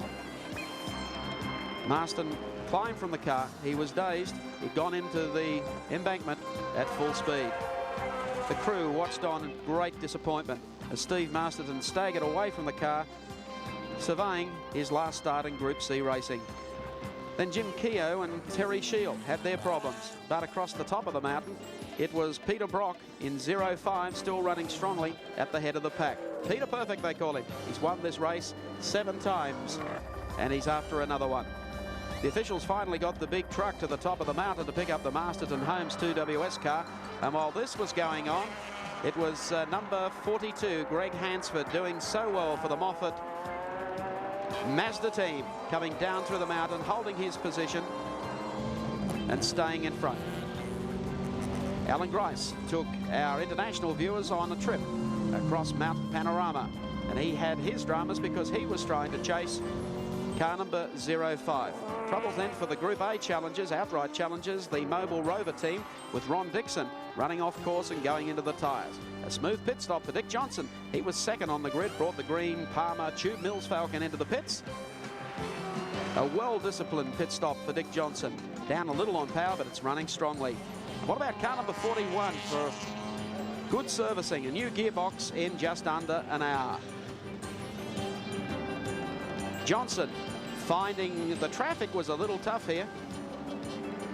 Car number 14 causing him some concern there. That was John English, but he was able to spread out and still keep his second place. Peter Brock, the pit stop of the race so far. He came in, he jumped out, Larry Perkins in, and now leading the great race. Leading the great race indeed by 7 seconds at the present time from Dick Johnson, just a touch over 7 seconds. That's the dealer team car in front still. Johnson second, third spot held by Alan Grice in the Commodore, and then John Harvey. So the dealer team, 2 cars in the top 4 at the present stage. George Fury in the Nissan Bluebird holding down 5th place. Well, the race started this morning, of course, with 64 starters. They're not all in at the moment, but to recap the entire field, we'll go to our Castrol scoreboard.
With the leading cars having completed 44 laps, right now we're watching car 28, belonging to Alan Brown and Barry Lawrence. Barry Lawrence from Queensland, Alan Brown from Victoria, an interstate combination there. And they're holding down 7th place at the moment and doing perhaps surprisingly well. They weren't a team that were lauded by many as one of the front runners, but proving us all wrong with a strong running today. 7th, they're moving nicely up towards the top of the mountain. and down again. Down through the S's. And on again to Conrod Straight. Barry Lawrence and Alan Brown. Moving off to the left-hand side of the track, just to the left of centre. Well, and Brown has been a great patron of motor racing over the years. Good to see them running so strongly at the moment. Their cars are always so well prepared. And I think he would be delighted to certainly be in the top 10 at this time of the race. Is number 28, another of the beautifully turned out Commodores, the Recar entry.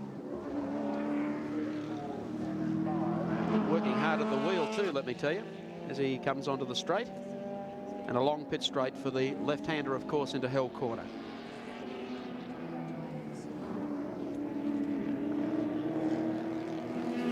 Holding in 7th at the moment, car number 28. And heading up Mountain Straight again. Car he's chasing is Peter Jansen. He's got to catch him to move further up the field. But as he heads up the mountain, giving the Commodore all that he can. He's sitting in that 5-litre Commodore, 5 litres of power that up this mountain today are virtually the ones to beat, because Peter Brock, also in a Commodore, king of the mountain, king of the straight. Through the cutting.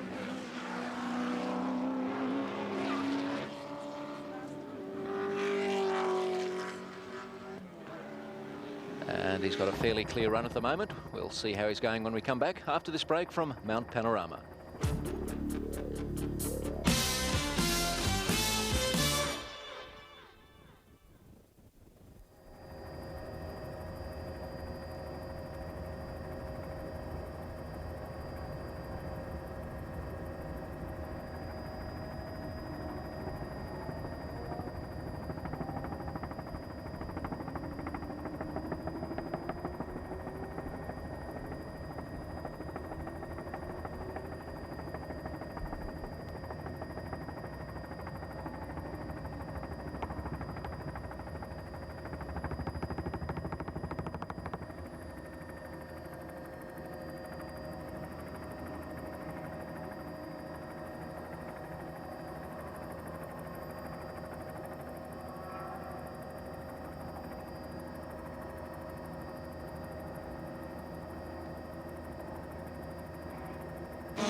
To Mount Panorama at Bathurst, we're following George Fury, sat on pole for this race and has dropped off the pace just a little bit in the last 5 or 6 laps.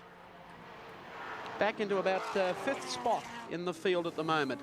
And in front of him is Greg Hansford in the number 42 car. The day started well for them because they won the charge to the first corner. That was the original start, but everything happened back behind them. And then, of course, in the restart, George wasn't away as quickly as Peter Brock, and really he's been paying that penalty ever since. We don't know of any problems that have beset the Nissan team. I wonder, though, if they haven't had to wind the turbo down a little bit. It's a much warmer day than we've had all week, and for the sake of reliability, they might just be backing off the pedal a little, hoping that they can make it to the end of this marathon event. As we watch him go down Conrod Straight. There's George Fury on Conrod Straight.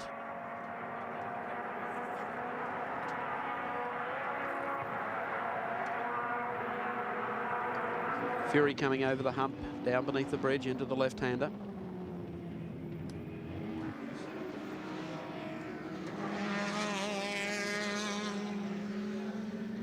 Coming out along the pit straight at the moment now. George Fury, still a long way to go, but at least the Nissan is running strongly indeed.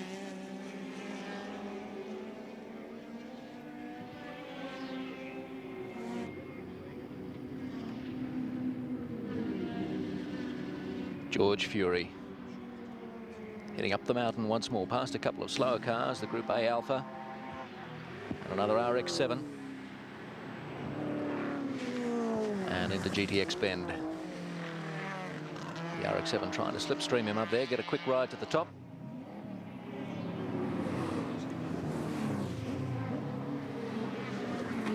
George, a man of great experience, he knows the lines around this Bathurst circuit so well. Won't be wasting any time with erratic driving. His only problem is he's just a little bit off the pace compared to yesterday when he won Hardie's Heroes.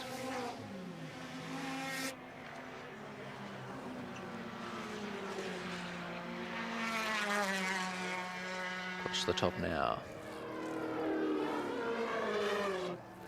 Okay, Fury across the top of the mountain, dropping down, and boy, oh boy, has there been a dice developing between Dick Johnson and, of course, our race leader, Larry Perkins. There's the 14 car. They still haven't been able to manage to pull that out from where it's sitting there next to the wall that it snapped when it jumped up and broke the concrete. However, here's Dick Johnson in car number 17. Well, look, he was right on the tail that time, going up Mountain Straight on Larry Perkins, up behind one of the Marshall's cars.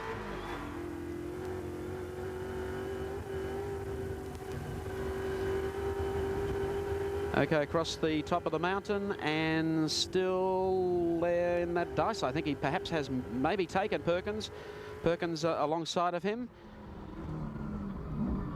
This is going back to Alan Grice. Okay, we follow Grice along the pit straight. As we head up, that could be, must be John Hardie, is it? In front of him in the 25 car. Okay, coming out of there onto the straight. Oh, Grice is gone. Round sideways into the, he's hit the wall. Alan Grice in the wall. No, it's Steve Harrington.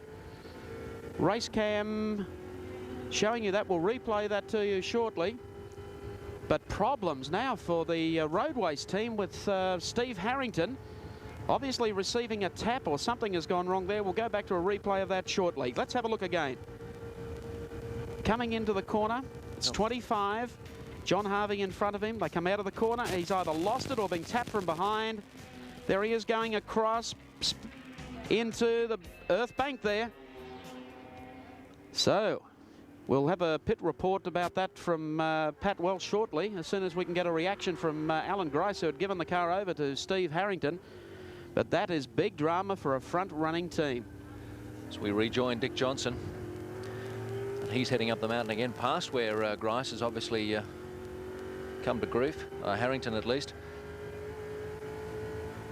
Dick Johnson, wonder what his thoughts are as he moves past that car that's obviously not going to take any further part in the race, or at least it looks as though it won't. Things still going fairly smoothly for Dick, though. Sitting in second place as he moves past the Barry Seaton Mustang and up towards the top through Wilco Cutting. Well, while that last accident occurred, it must be now that Dick Johnson maybe has gone through to take the lead away from Larry Perkins in 05. He was getting very, very close indeed. So he could well have right behind him the man who was leading this race. Let's see if we can turn the camera around. Just check it out. Not many of the teams can do that, you know.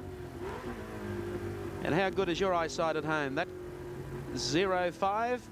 Yes, sir. So we've had a race lead change. Queensland's favourite son, Dick Johnson, now leads the James Hardie 1000. You can see the gap back to the man who is stalking him, and that is Larry Perkins in the 05 Commodore. And back behind them will be John Hardie in third place. Grice's car is now missing off the scoreboard, so obviously it has gone to the pits. Dick Johnson heading down Conrod Straight again and hoping to leave the Holden dealer team cars, both of them, who are in second and third place, well behind. Trailing him right now is one of the Rovers. It's got to be 61 because number 60 is out. We saw Ron Dixon come to grief at the top of the Conrod Straight. Dick Johnson now down under brakes into Murray's corner. The Ghostbusters RX-7 behind him. And we've got into the pits comes the Moffat Mazda. That's Greg Hansford. And Hansford is perhaps out of the car. There's the BMW. So Denny Holm in the Group A BMW is out. And Prince Leopold von Bayern has stepped into the BMW. Meantime, the pit activity continues here. Greg Hansford is out. Alan Moffat is in, and he is underway. So Moffat, after retiring the 43 car, has allowed Greg Hansford to stay there in the top 6 and now goes back out on the track. Let's check out the action with Pat Welsh in our pit studio. As it looks like the Terry Finnegan car going back behind the wall down there. Yes, it is. So it looks like trouble there for the Finnegan car. Car number 4, the Repco Accessories entry, that was running strongly. In fact, it was in 8th spot. It's come into the pits, hasn't even gone all the way through to its pit, and has been pulled behind the pit wall. So that is bad luck indeed for Terry Finnegan, who has been Mr. Consistency in the New South Wales races this year. A beautifully turned out car, and obviously a very disappointed Jeff Leeds, who doesn't get to do a stint behind the wheel. That's the scene behind the pits. We've got plenty to catch up on, Steve. We've had the race lead 2 changes so far, with Grice taking over, pulling into the pits, then passing over to Steve Harrington. Harrington has come unstuck, of course, at the exit to Murray's corner. And while that was happening, Dick Johnson has been able to sneak through to the lead. We'll bring you up to date when we return to the James Hardie 1000 from Mount Panorama.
Welcome back to the James Hardie 1000.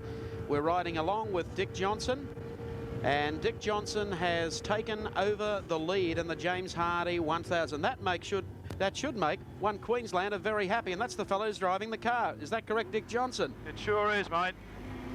Stick it up all them Holdens. Now, come on. Some of our viewers might drive the Holdens. Yeah, well, that's all right, mate, but they've been giving us a bad time for long enough. It's about time we give them one. Well, how do you feel at this stage? You think you've got the wood on Perkins and Brock? Mate, it's a long way to go yet. Yes. A long way. But, you know, we got no problems. The car's just fine at the moment. And all we got to do is keep it all together. Well, Dick, Steve Rebellion here, mate. You might be reassured to know that car 25, the second of the Holland dealer team cars, is in the pits and seems to have gearbox problems. Oh, the 25 car had gearbox problems, did you say? That's right, it's in the pits now. Oh, well, that's real bad luck, isn't it? It is if you drive the 25 car, Dick. Oh, well, now he can't jump out and get into another car, eh? We knew you'd be upset. Well, at this stage, with you in front, Larry Perkins behind you, and then George Fury, maybe some of the fears that you had on Friday when the car was just a little off the pace and you changed motors, all that's coming to fruition now. Yeah, well, all I can say is that we got to keep the pressure on, so without breaking our car, so we got a chance somewhere on the line of being able to possibly pick up a win with a bit of luck, eh? It's about our turn, I think. I think it usually is. Doesn't it work something like crash, win, crash, win? Yeah, I hope you're right. Actually, I'd like to say just a bit of a hello to some people in New Zealand that are watching, because we'll be over there with the Group A car early in the year. Next year, that's 1984-5. And a special hello to all the people in Queensland. Yes, I think you'd have a few Queenslanders riding with you today, Dick. Well, just put them in, they can come for a ride. Well, we've got one Queenslander up in front and leading the race, and not too far down the line in car number 42, Greg Hansford's done a great job, so Queensland's certainly well represented in this year's race. You look like you got some traffic in front of you. Oh, yeah, you're not wrong. It's just the bad news, too. It's like trying to pass a council bus in Burnett Lane.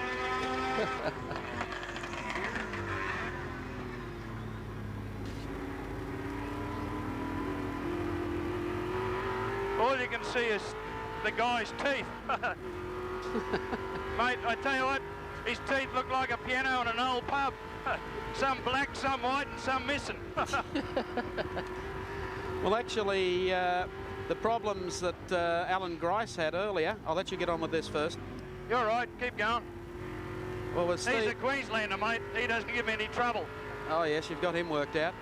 Well, Steve Harrington apparently got sideways and parked the roadways car against the wall. They brought that back out and they're trying to service it in pit lane. So I'd say Alan Grice's hopes of winning today are dashed, and the 25 car is still in the pits. Well, that's bad luck, because I know just how they feel, I can assure you. Now, what do you think about the chances of your co-driver? He must be one of Australia's most underrated drivers. Hang on a sec, mate. When I go past the trees, I get a lot of static. Okay. What was that again? Sorry? I'm just saying, when you hand over to your co-driver, John French, he must be the most underrated veteran in Australia. Well, the old dad goes pretty good, doesn't he, eh? He's not bad. You know, he's almost a geriatric, I think, but you know, every now and then we get his wheelchair and pull him out of it and throw him in a driver's seat, and he goes just as good as anyone I've seen. What do you see John's role in today's race? Just to be able to keep you down around the times that you're running, or just a little off that pace? No, like hell, he'll have to get his finger out and go for it. Okay. Thanks, Dick. We'll leave it with you. Come back to you a little later. Thanks for those comments. Thank you. Been a long pit stop for this car after it went into the wall at Hell's Corner. It's been brought back round to the pit row. That's the roadways car number 6, the Alan Grice Steve Harrington entry. And they're bustling and hustling over this car to try and get the kinks out and try and get it repaired and get it back on the track. But every minute that slips by doesn't do anything for their chances. Substantial damage to the front and the rear. You can see them working on the front there, just checking out the suspension inside. We saw some steam from the radiator. Perhaps they've punctured that as well. trying to do a little bit of fender bending and make sure that the tyres are clear. 25 is back on the track, by the way. That's Johnny Harvey, second dealer team car. After a long pit stop with what appeared to be gearbox trouble. Also trouble for the second of the Kmart cars, the number 9 entry. Andrew Harris and Ron Harrop. I see it's being driven in behind the pit lane, so that looks as though it could play to their chances for the day. Working frantically on the front end of the Grice-Harrington Commodore. Also at the back, you'll see that they've got some problems, I'd say, with the petrol tank. The back end is also copped a shunt, and there you can see the back caved in just behind the right back wheel.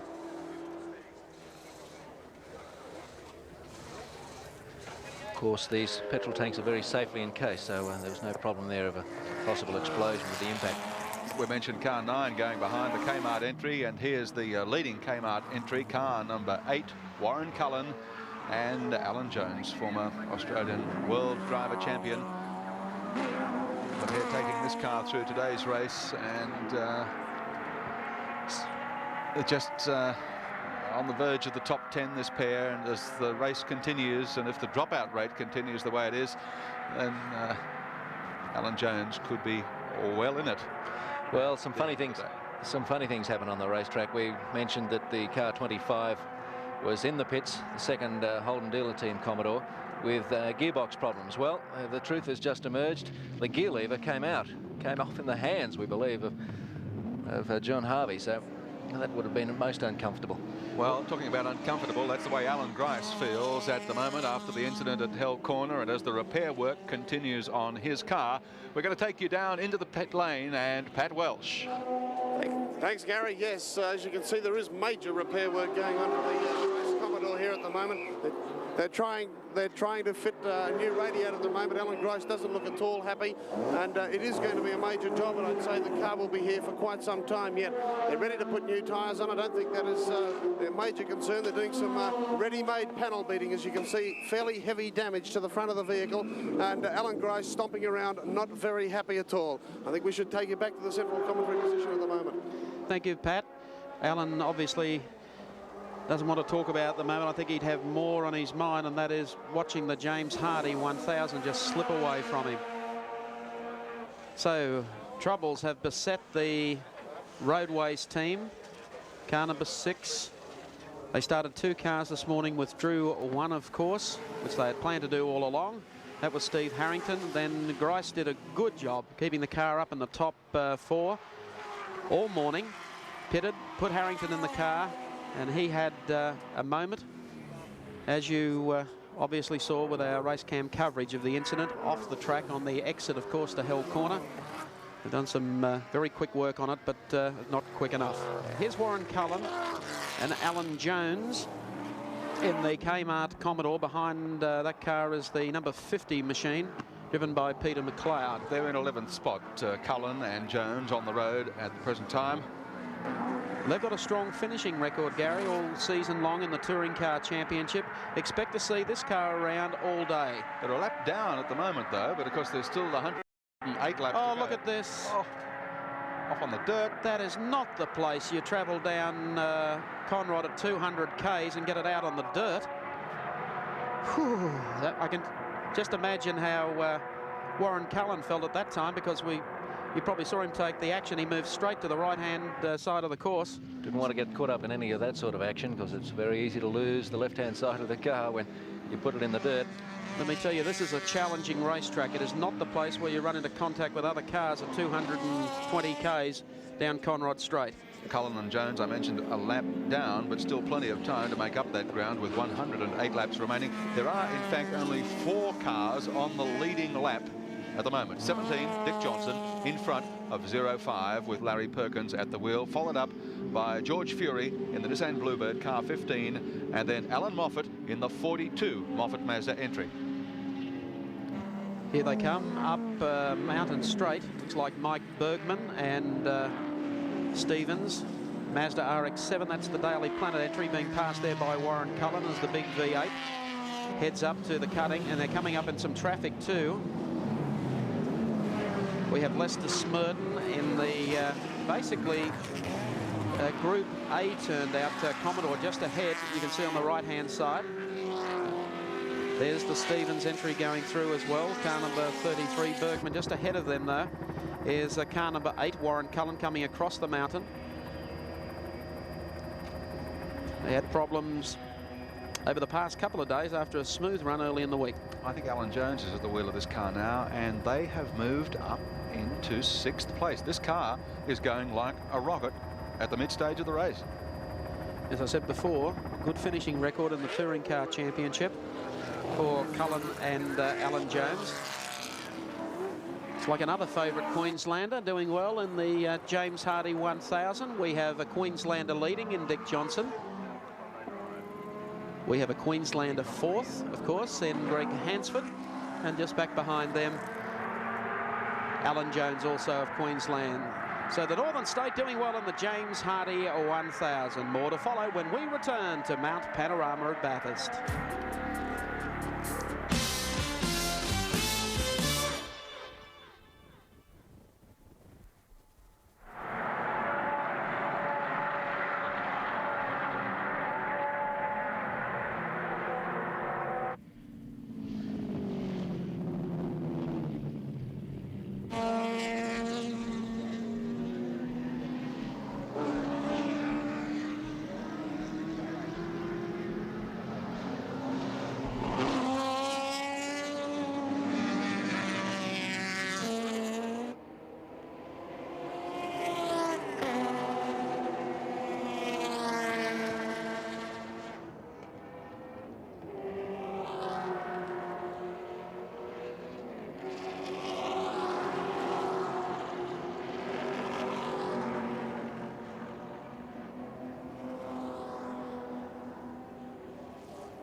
Welcome back to the James Hardie 1000 from Mount Panorama at Bathurst. This year's race, of course, is 2 races within one.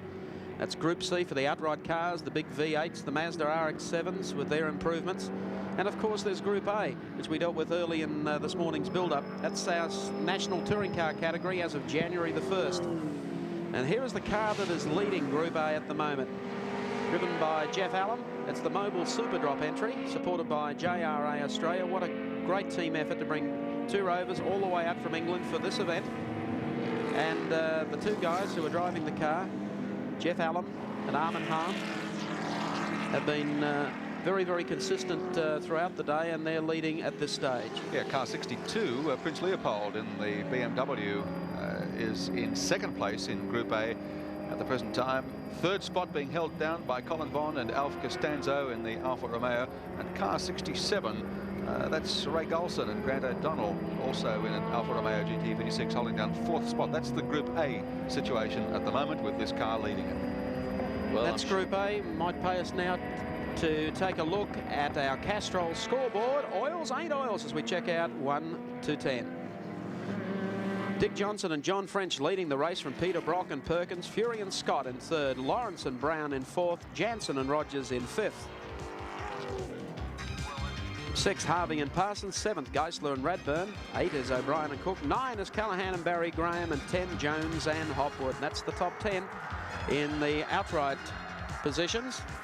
Provisional, of course, at this stage as we follow them down Conrod Straight. I'm sure if the Englishmen do well with this Rover that we're going to see them back here, especially with Group A taking over. The Rover now in about 26th position, around 3 laps down on the leaders and performing very strongly. And I think we can look to big things from Rover participation in future years.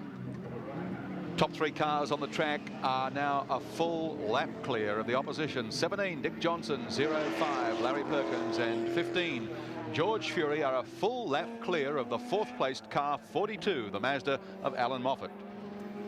Taking a look at car number 61, the race leader, as Gary mentioned, is Dick Johnson in car number 17. Let's find out some details about the Australian chap.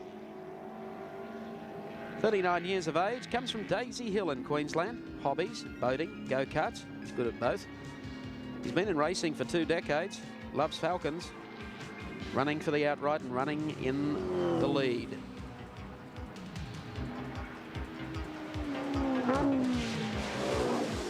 Winner of the Australian Touring Car Championship, 81, 82 and 84.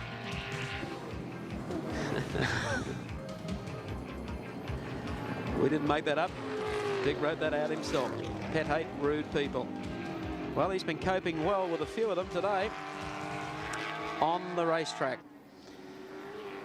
61, Jeff Allen goes through.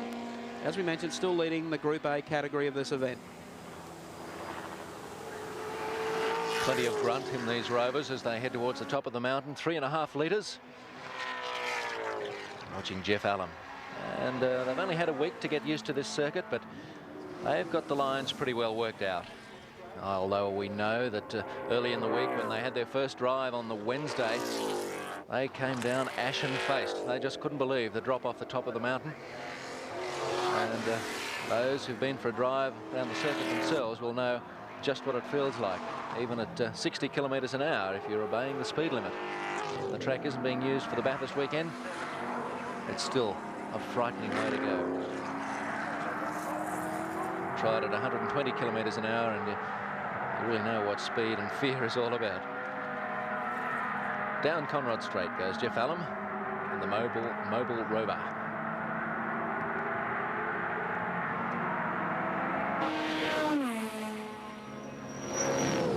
There's that great shot of Conrod Straight. You'll hear the cars whistling past our static camera. Just listen to the exhaust roar. They are all the way to the floor when they come past here.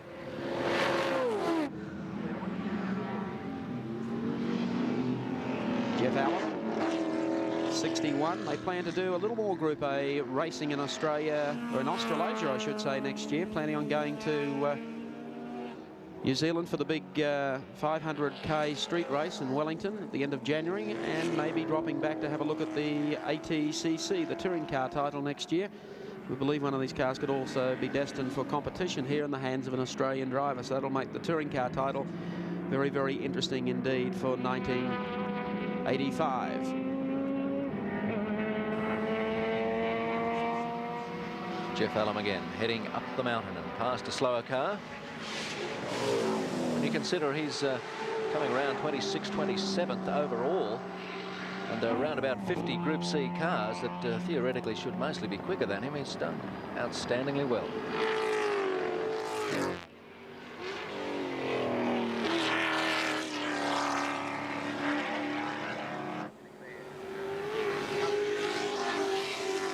Well, it's a race of, was a race of high attrition early in the day. It might be wise now to check out with a pit report who's in, who's out of the great race for 84.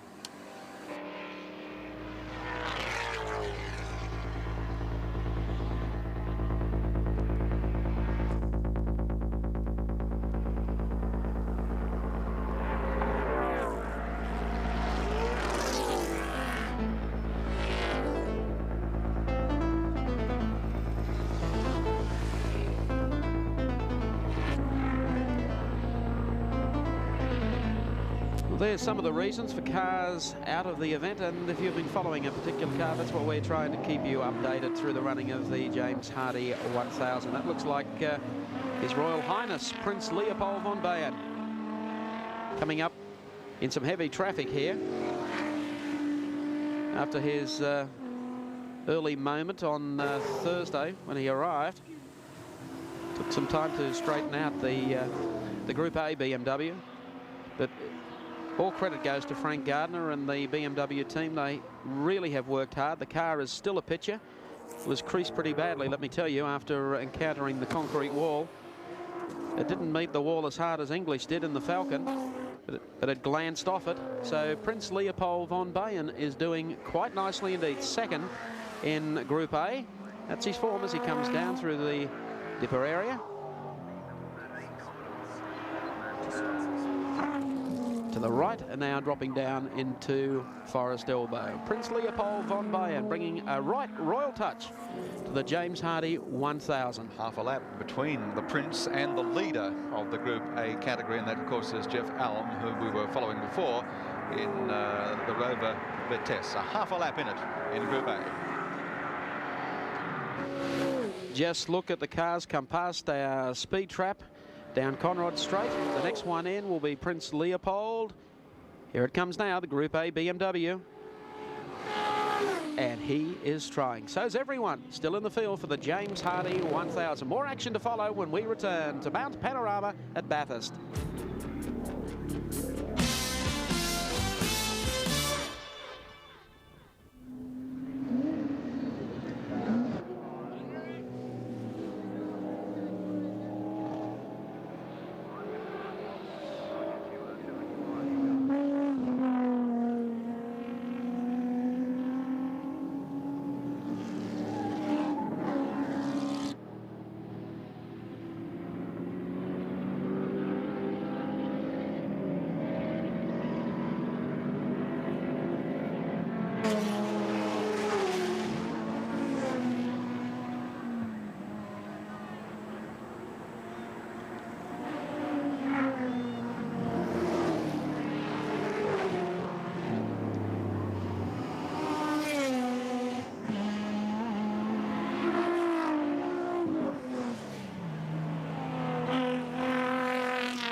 Captain Peter Jansen, it is, in the Commodore, number 3.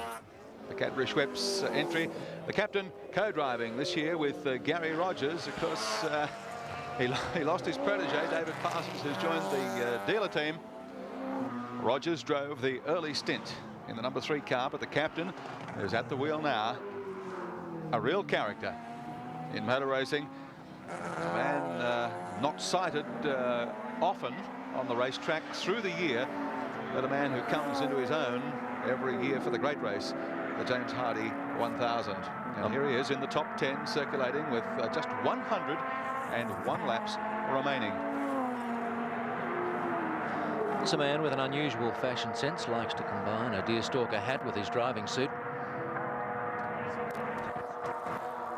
We're going to check the speed of the captain down Conrod Straight. Don't be surprised when you see the readout. go. 264 Ks.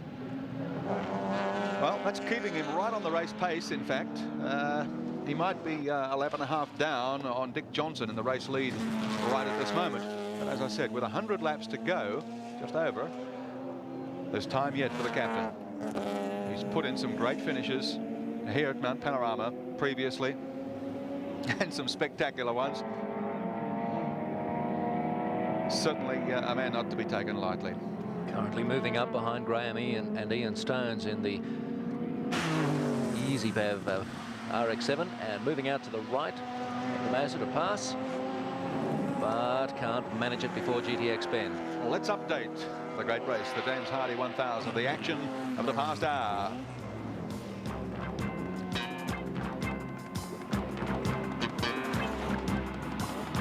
Off the top of the mountain, John English, 14, hit the wall and punched a big hole in it. That was the end of the day for him. A little groggy, but otherwise unhurt. And the cars off the top having to... Oh, look, here we go. Grice, desperate to take Larry Perkins.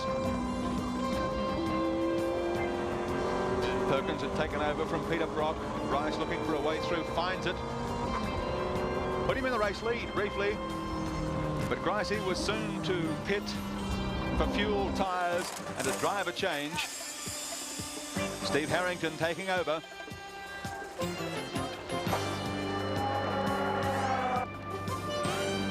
away went Harrington.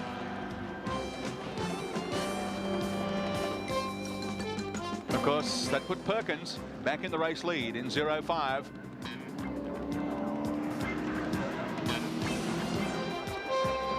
Gricey was pretty happy with things at that stage, all smiles. And this was the scene inside the headlight of the BMW driven by Denny Hulme, the Group A car, heading up the mountain through GTX Bend. Spectacular pictures.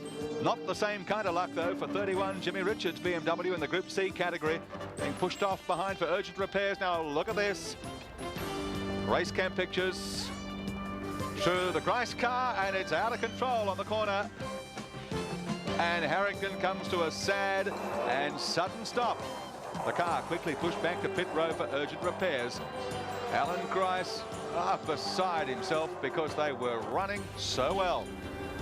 Here's a man who is running well, the race leader, Dick Johnson, highballing in front through the third hour of the James Hardie 1000. 42 in the pits, the second Moffat Mazda entry. Alan Moffat taking the wheel from Greg Hansford. And here's another one coming strongly into contention. The Kmart leading entry, Warren Cullen and Alan Jones clawing their way up into the top 10. In fact, into 5th position in the race. And the Group A category, the Rover 61, Jeff Allam and Armin Hahn, putting up a solid performance for the category that is going to be our Touring Car Championship next year. That's the way it went through the third hour of the James Hardie, and we come back to look at another of the Group A contenders, car 70. That's Collins Bond, the Network Alpha. His co-driver is Alfie Costanzo. And in the Group A category, they're in third spot at the moment. As I said, 61, the Rover of Jeff Allam in the lead. Second place by 62, Prince Leopold of Bavaria in the BMW entry. And then Colin Bond in the Network Alpha, the very distinctive paintwork. The zebra stripes almost across the front of the bonnet, through GTX and up the mountain again. A quite unmistakable car and a man with an unmistakable driving style. He knows this mountain like so many of his rivals do very well indeed. As he makes his way through the cutting, the GTV6 Alfa Romeo.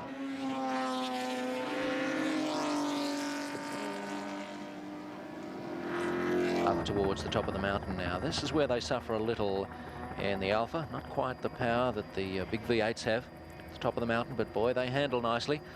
And as they come down off the top, they really lose nothing to those bigger cars until they hit Conrod Straight, when once again it's the power that tells. Watching Colin Bond, the Network Alpha. See what kind of tidy line he takes with the Dipper and the S's.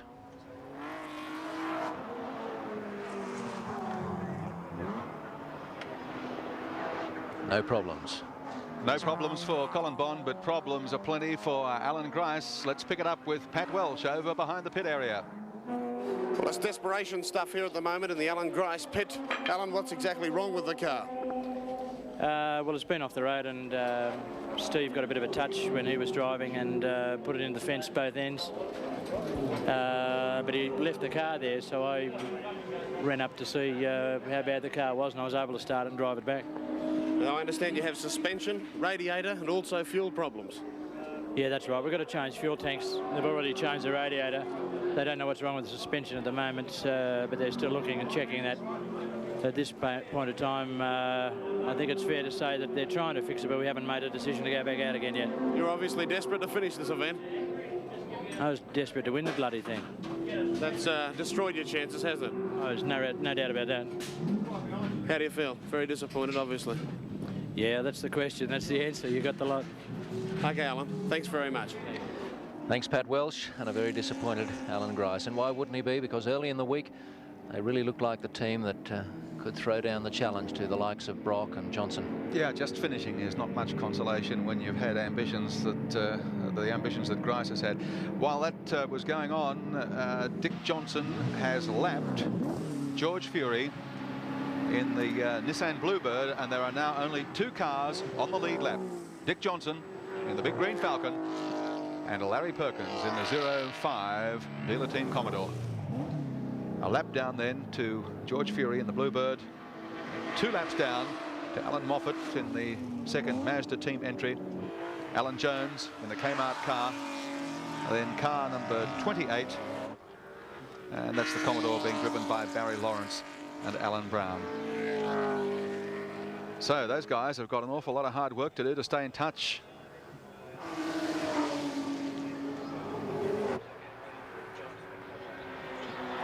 Oh, I noticed that there's a lot of activity over at the Dick Johnson pit. I guess it's about time for their driver change. I think we're going to see John French in the car very shortly. Still watching Colin Bond at this stage, though. Group A Alpha. Now there's French waiting. John Shepherd having a chat with him.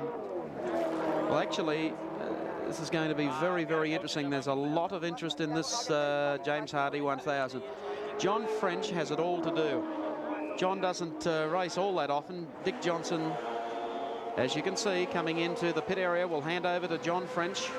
He has only got a small buffer over Larry Perkins. He's got no buffer at all anymore. Perkins gets the signal. He goes back and takes over the lead. So the pressure is certainly on John French to try and keep the same lap times up.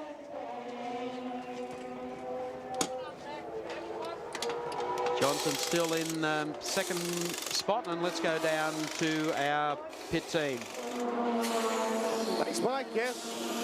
A driver change, as you can see. It's very, very quick indeed. They've got all 4 tyres, having trouble with the rear left-hand tyre. Dick Johnson still giving instructions to John French.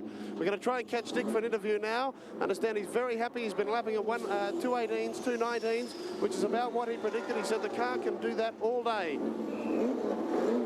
John French is away. Dick Johnson. How's it out there? Very tough? Yeah, mate, we're just going... oh, let me get rid of this goddamn thing.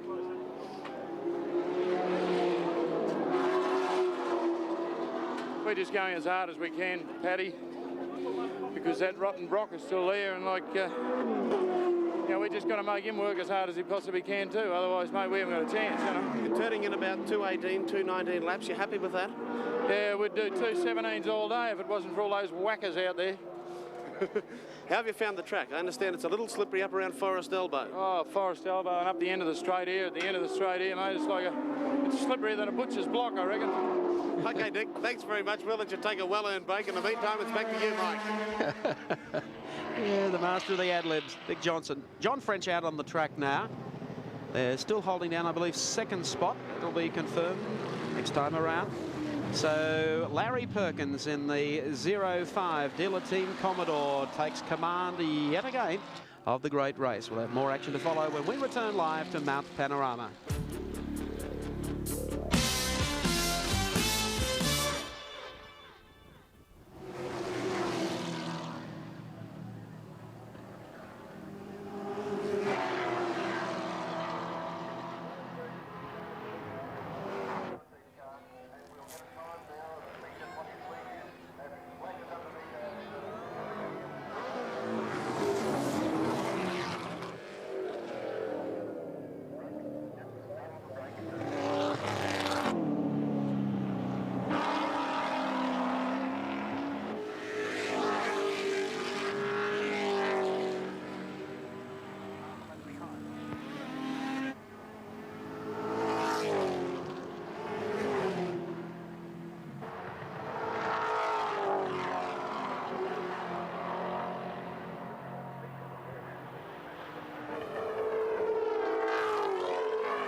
Welcome back to the James Hardie 1000. There's our number 25 car. That's John Harvey.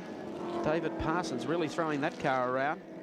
They've already pitted, and at this stage of the race are back in about 7th spot on the grid.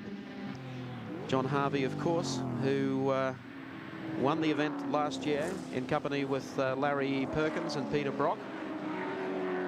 This year Harvey has a young but very talented co-driver in David Parsons, who has joined the dealer team. Very, very forceful youngster. You might recall cut his teeth in the dealer team with the recent event at Sandown. Couldn't keep the doors closed on the number 25 car. He's doing that well today, coming up behind Paul Jones in the Freedom Fences V8 Falcon. About to put a lap on him as they come across the top of the mountain. Some traffic there ahead of young Parsons. Talking about the dealer team, Mike, I see activity in the pits. Peter Brock helmeted and suited up. I think they'll be coming in shortly, and Larry Perkins will be finishing his stint, and Brock will return to the wheel for the remainder of the race. Could easily be. As Parsons here behind Grant goes to the inside as they swing down into the right-hander. Now down to Forest Elbow. Came out of there nicely. Still holding 7th on the road. Perkins the leader. 2nd spot held by Johnson and French. 3rd by George Fury in the Turbo Nissan. 4th by Alan Moffat and Greg Hansford. Then car number 8. We'll try and get a radar speed on this one as they come down. Is that quick enough for you, folks? 274 kph. That is very, very fast motoring, and goes back to what I said earlier with one of the slower cars, a V8, putting wheels off into the dirt halfway down Conrod Straight. Well, that's 10 kilometres an hour faster than our check on Peter Jansen just a few laps ago. Well, the dealer team, both cars running superbly here today, and they're hoping, I would assume, for a 1-2, but at this stage the 25 car has some work to do. Running strongly in the race early. They had a lengthy pit stop and now trying to battle back from being 7th. A very bright young prospect in David Parsons, the young dairy farmer from Devonport in Tasmania. This is one of the 2 dealer team cars. Here's the crew of the 05 car. They're waiting for their charge, Larry Perkins, to come in, and a driver change will be effected with Peter Brock. Perkins has just gone over the start-finish line, so I would say the next lap. Well, these races are so often won and lost in the pits. We heard Peter Brock talking before about how they'd picked up a lot of time on the Grice Harrington car with a quick pit stop. So we'll just have to wait and see. Not for very much longer. Time's going to be critical because Johnson's pit stop just a short time back put Perkins back in the lead. The margin is about a minute, so that should be enough time for the dealer team to do their change, fuel up tyres, and get back on the track and maintain their lead unless something goes wrong in the change. Now we've got Patwell standing by down in the pit area, so this is perhaps the most critical pit stop of the race. 95 laps remaining in the James Hardie 1000 for 1984. That means 68 laps gone, of course. The lead is 1 minute and 13 seconds. Perkins over Johnson.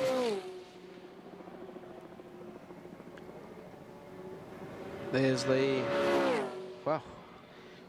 05 car coming down Conrod Straight. This could be, no, not this time. Brock's ready. That's the reason 25. for. It's the other dealer team car, 25. Couldn't pick it up on a head-on shot. That's David Parsons still continuing. So Brock is geared for a pit stop, or Perkins rather, to be replaced by Peter Brock. As the 25 car heads up Mountain Straight. One car that Brock's car now coming down towards the pit area. Down through, look at this for some corner chopping. Here's Larry Perkins, and we'll put the watch on this as he moves in. Brock giving him the signal where he wants him. And we'll start the stopwatch now. Not a great deal of dialogue between the drivers. Let's go down to Pat Welsh.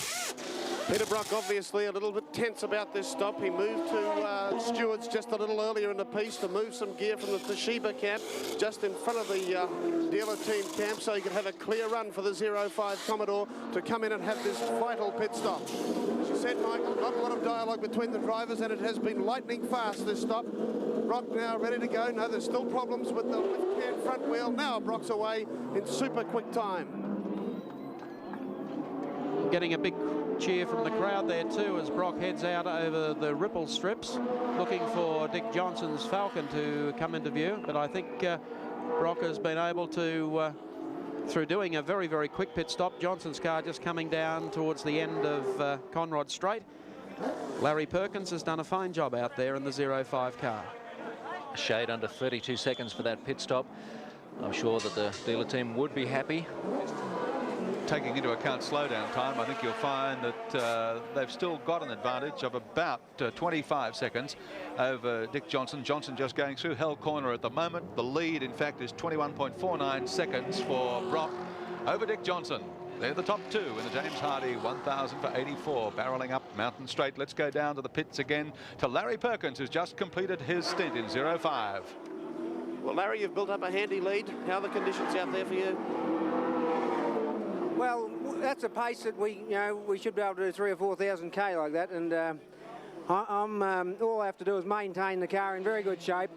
And if we have to do any racing, it's best if Peter does it. And I don't know where exactly we are, but it's certainly in good shape, the car, and all we can hope is that we've still got good mechanical reliability. Is the heat affecting the vehicle at all? Oh, not in the slightest, no. Just all the gauges are perfect. Water's on 90, oil's on 100, but that's perfect, yeah. What about tyre wear out there today? Sorry? What about tyre wear? Tyre wear? No problem. I had a different back pair of tyres to Peter, and they weren't quite so good, and now we know which tyre we want to run, and but there's absolutely no drama. Peter was saying earlier there's likely to be another driver change, so is it feasible that you could finish the race in the 05 Commodore? Well, all going well. Yes, Peter will run out of time now, so I'll have to do the last stint, assuming the race runs its normal course. Okay, Larry, thanks very much. Mike, it's back to you. Okay, thanks, Paddy Welsh. And the pit activity continues. 52 rejoins the race, and we'll welcome you back after this break.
Welcome back to Mount Panorama at Bathurst.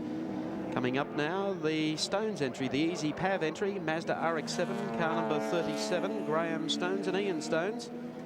And they have done very well, Gary Wilkinson, making it up into the top 10. Bathurst rookies. They're doing very well, looking good for Rookie of the Year. Being passed now by the 05 Commodore, well, that's to be expected. Yeah, not surprising, but, well, to be holding down 10th spot in the race with 91 laps remaining and looking strong. I mean, they have not had a problem all day. They've been in no trouble. They've been out there circulating. Everything's running smoothly for them. And really, as Peter Brock knows, that is largely the secret of success around this circuit. And the Stones brothers aren't looking for any outright victory. They're just looking to finish and looking to finish high in the placings. And at the rate they're going, well, it's looking good for them. We must thank Castrol for joining us for our telecast of the James Hardie 1000. We have the Castrol scoreboard. Let's update where everyone is running on the track.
That'll give you an idea of where the driver that you're following is on the track, or approximately what time he retired. And we have been requested to indicate whether or not highlights of, well, some trouble there for Paul Jones, and he has had a tyre go off on the Falcon, the Freedom Fencing entry. Now, let me tell you, he has a job and a half because he has to lift all the way around Mount Panorama and back into the pits. It's going to seem like the longest one lap he's ever completed here. He stays out of harm's way, providing he doesn't throw the tyre off. There's something that hasn't lasted as he goes through the cutting. He's had a little moment, let me tell you. He's staying out of harm's way as Johnny Smith in the little Toyota goes through, and there's one just limping ahead of him. That looks like the Ignis entry. It has problems as well, so we have two cars trying to outlimp each other back to the pit area. Paul Jones. Oh, and he's got tyre problems. He's not going to get all the way around. He's got both of them. Both the tyres are off on the driver's side. Flat as pancakes. Well, that's Kenny Matthews, Sydney car dealer. Was to have started in this event with Bob Skelton, but he fell ill, and Ken Topfer took over the co-driver's role. So that's bad luck indeed for them, and it looks like they are in fact going to be out of the event. Keep in mind, if you'd like to relive great moments of this year's James Hardie 1000, it will be available on Sime Home Video. Cassettes of this available very, very short. Oh, that tyre is just lasting. So keep that in mind. That is the only official record, the James Hardie 1000. Available better VHS, Sime Home Video. I don't know whether he can limp all the way back to the pits. Can you hear the racket that's going on? He's going to have real problems if that tyre actually shreds too, because he's straight down on the wheel. He's got a long run down here. It won't last. It's going to come off, I think. He's probably praying there was a shortcut from Conrod across to the pits. Only through Farmer Windsor's place. Jimmy Windsor wouldn't be happy about that at all.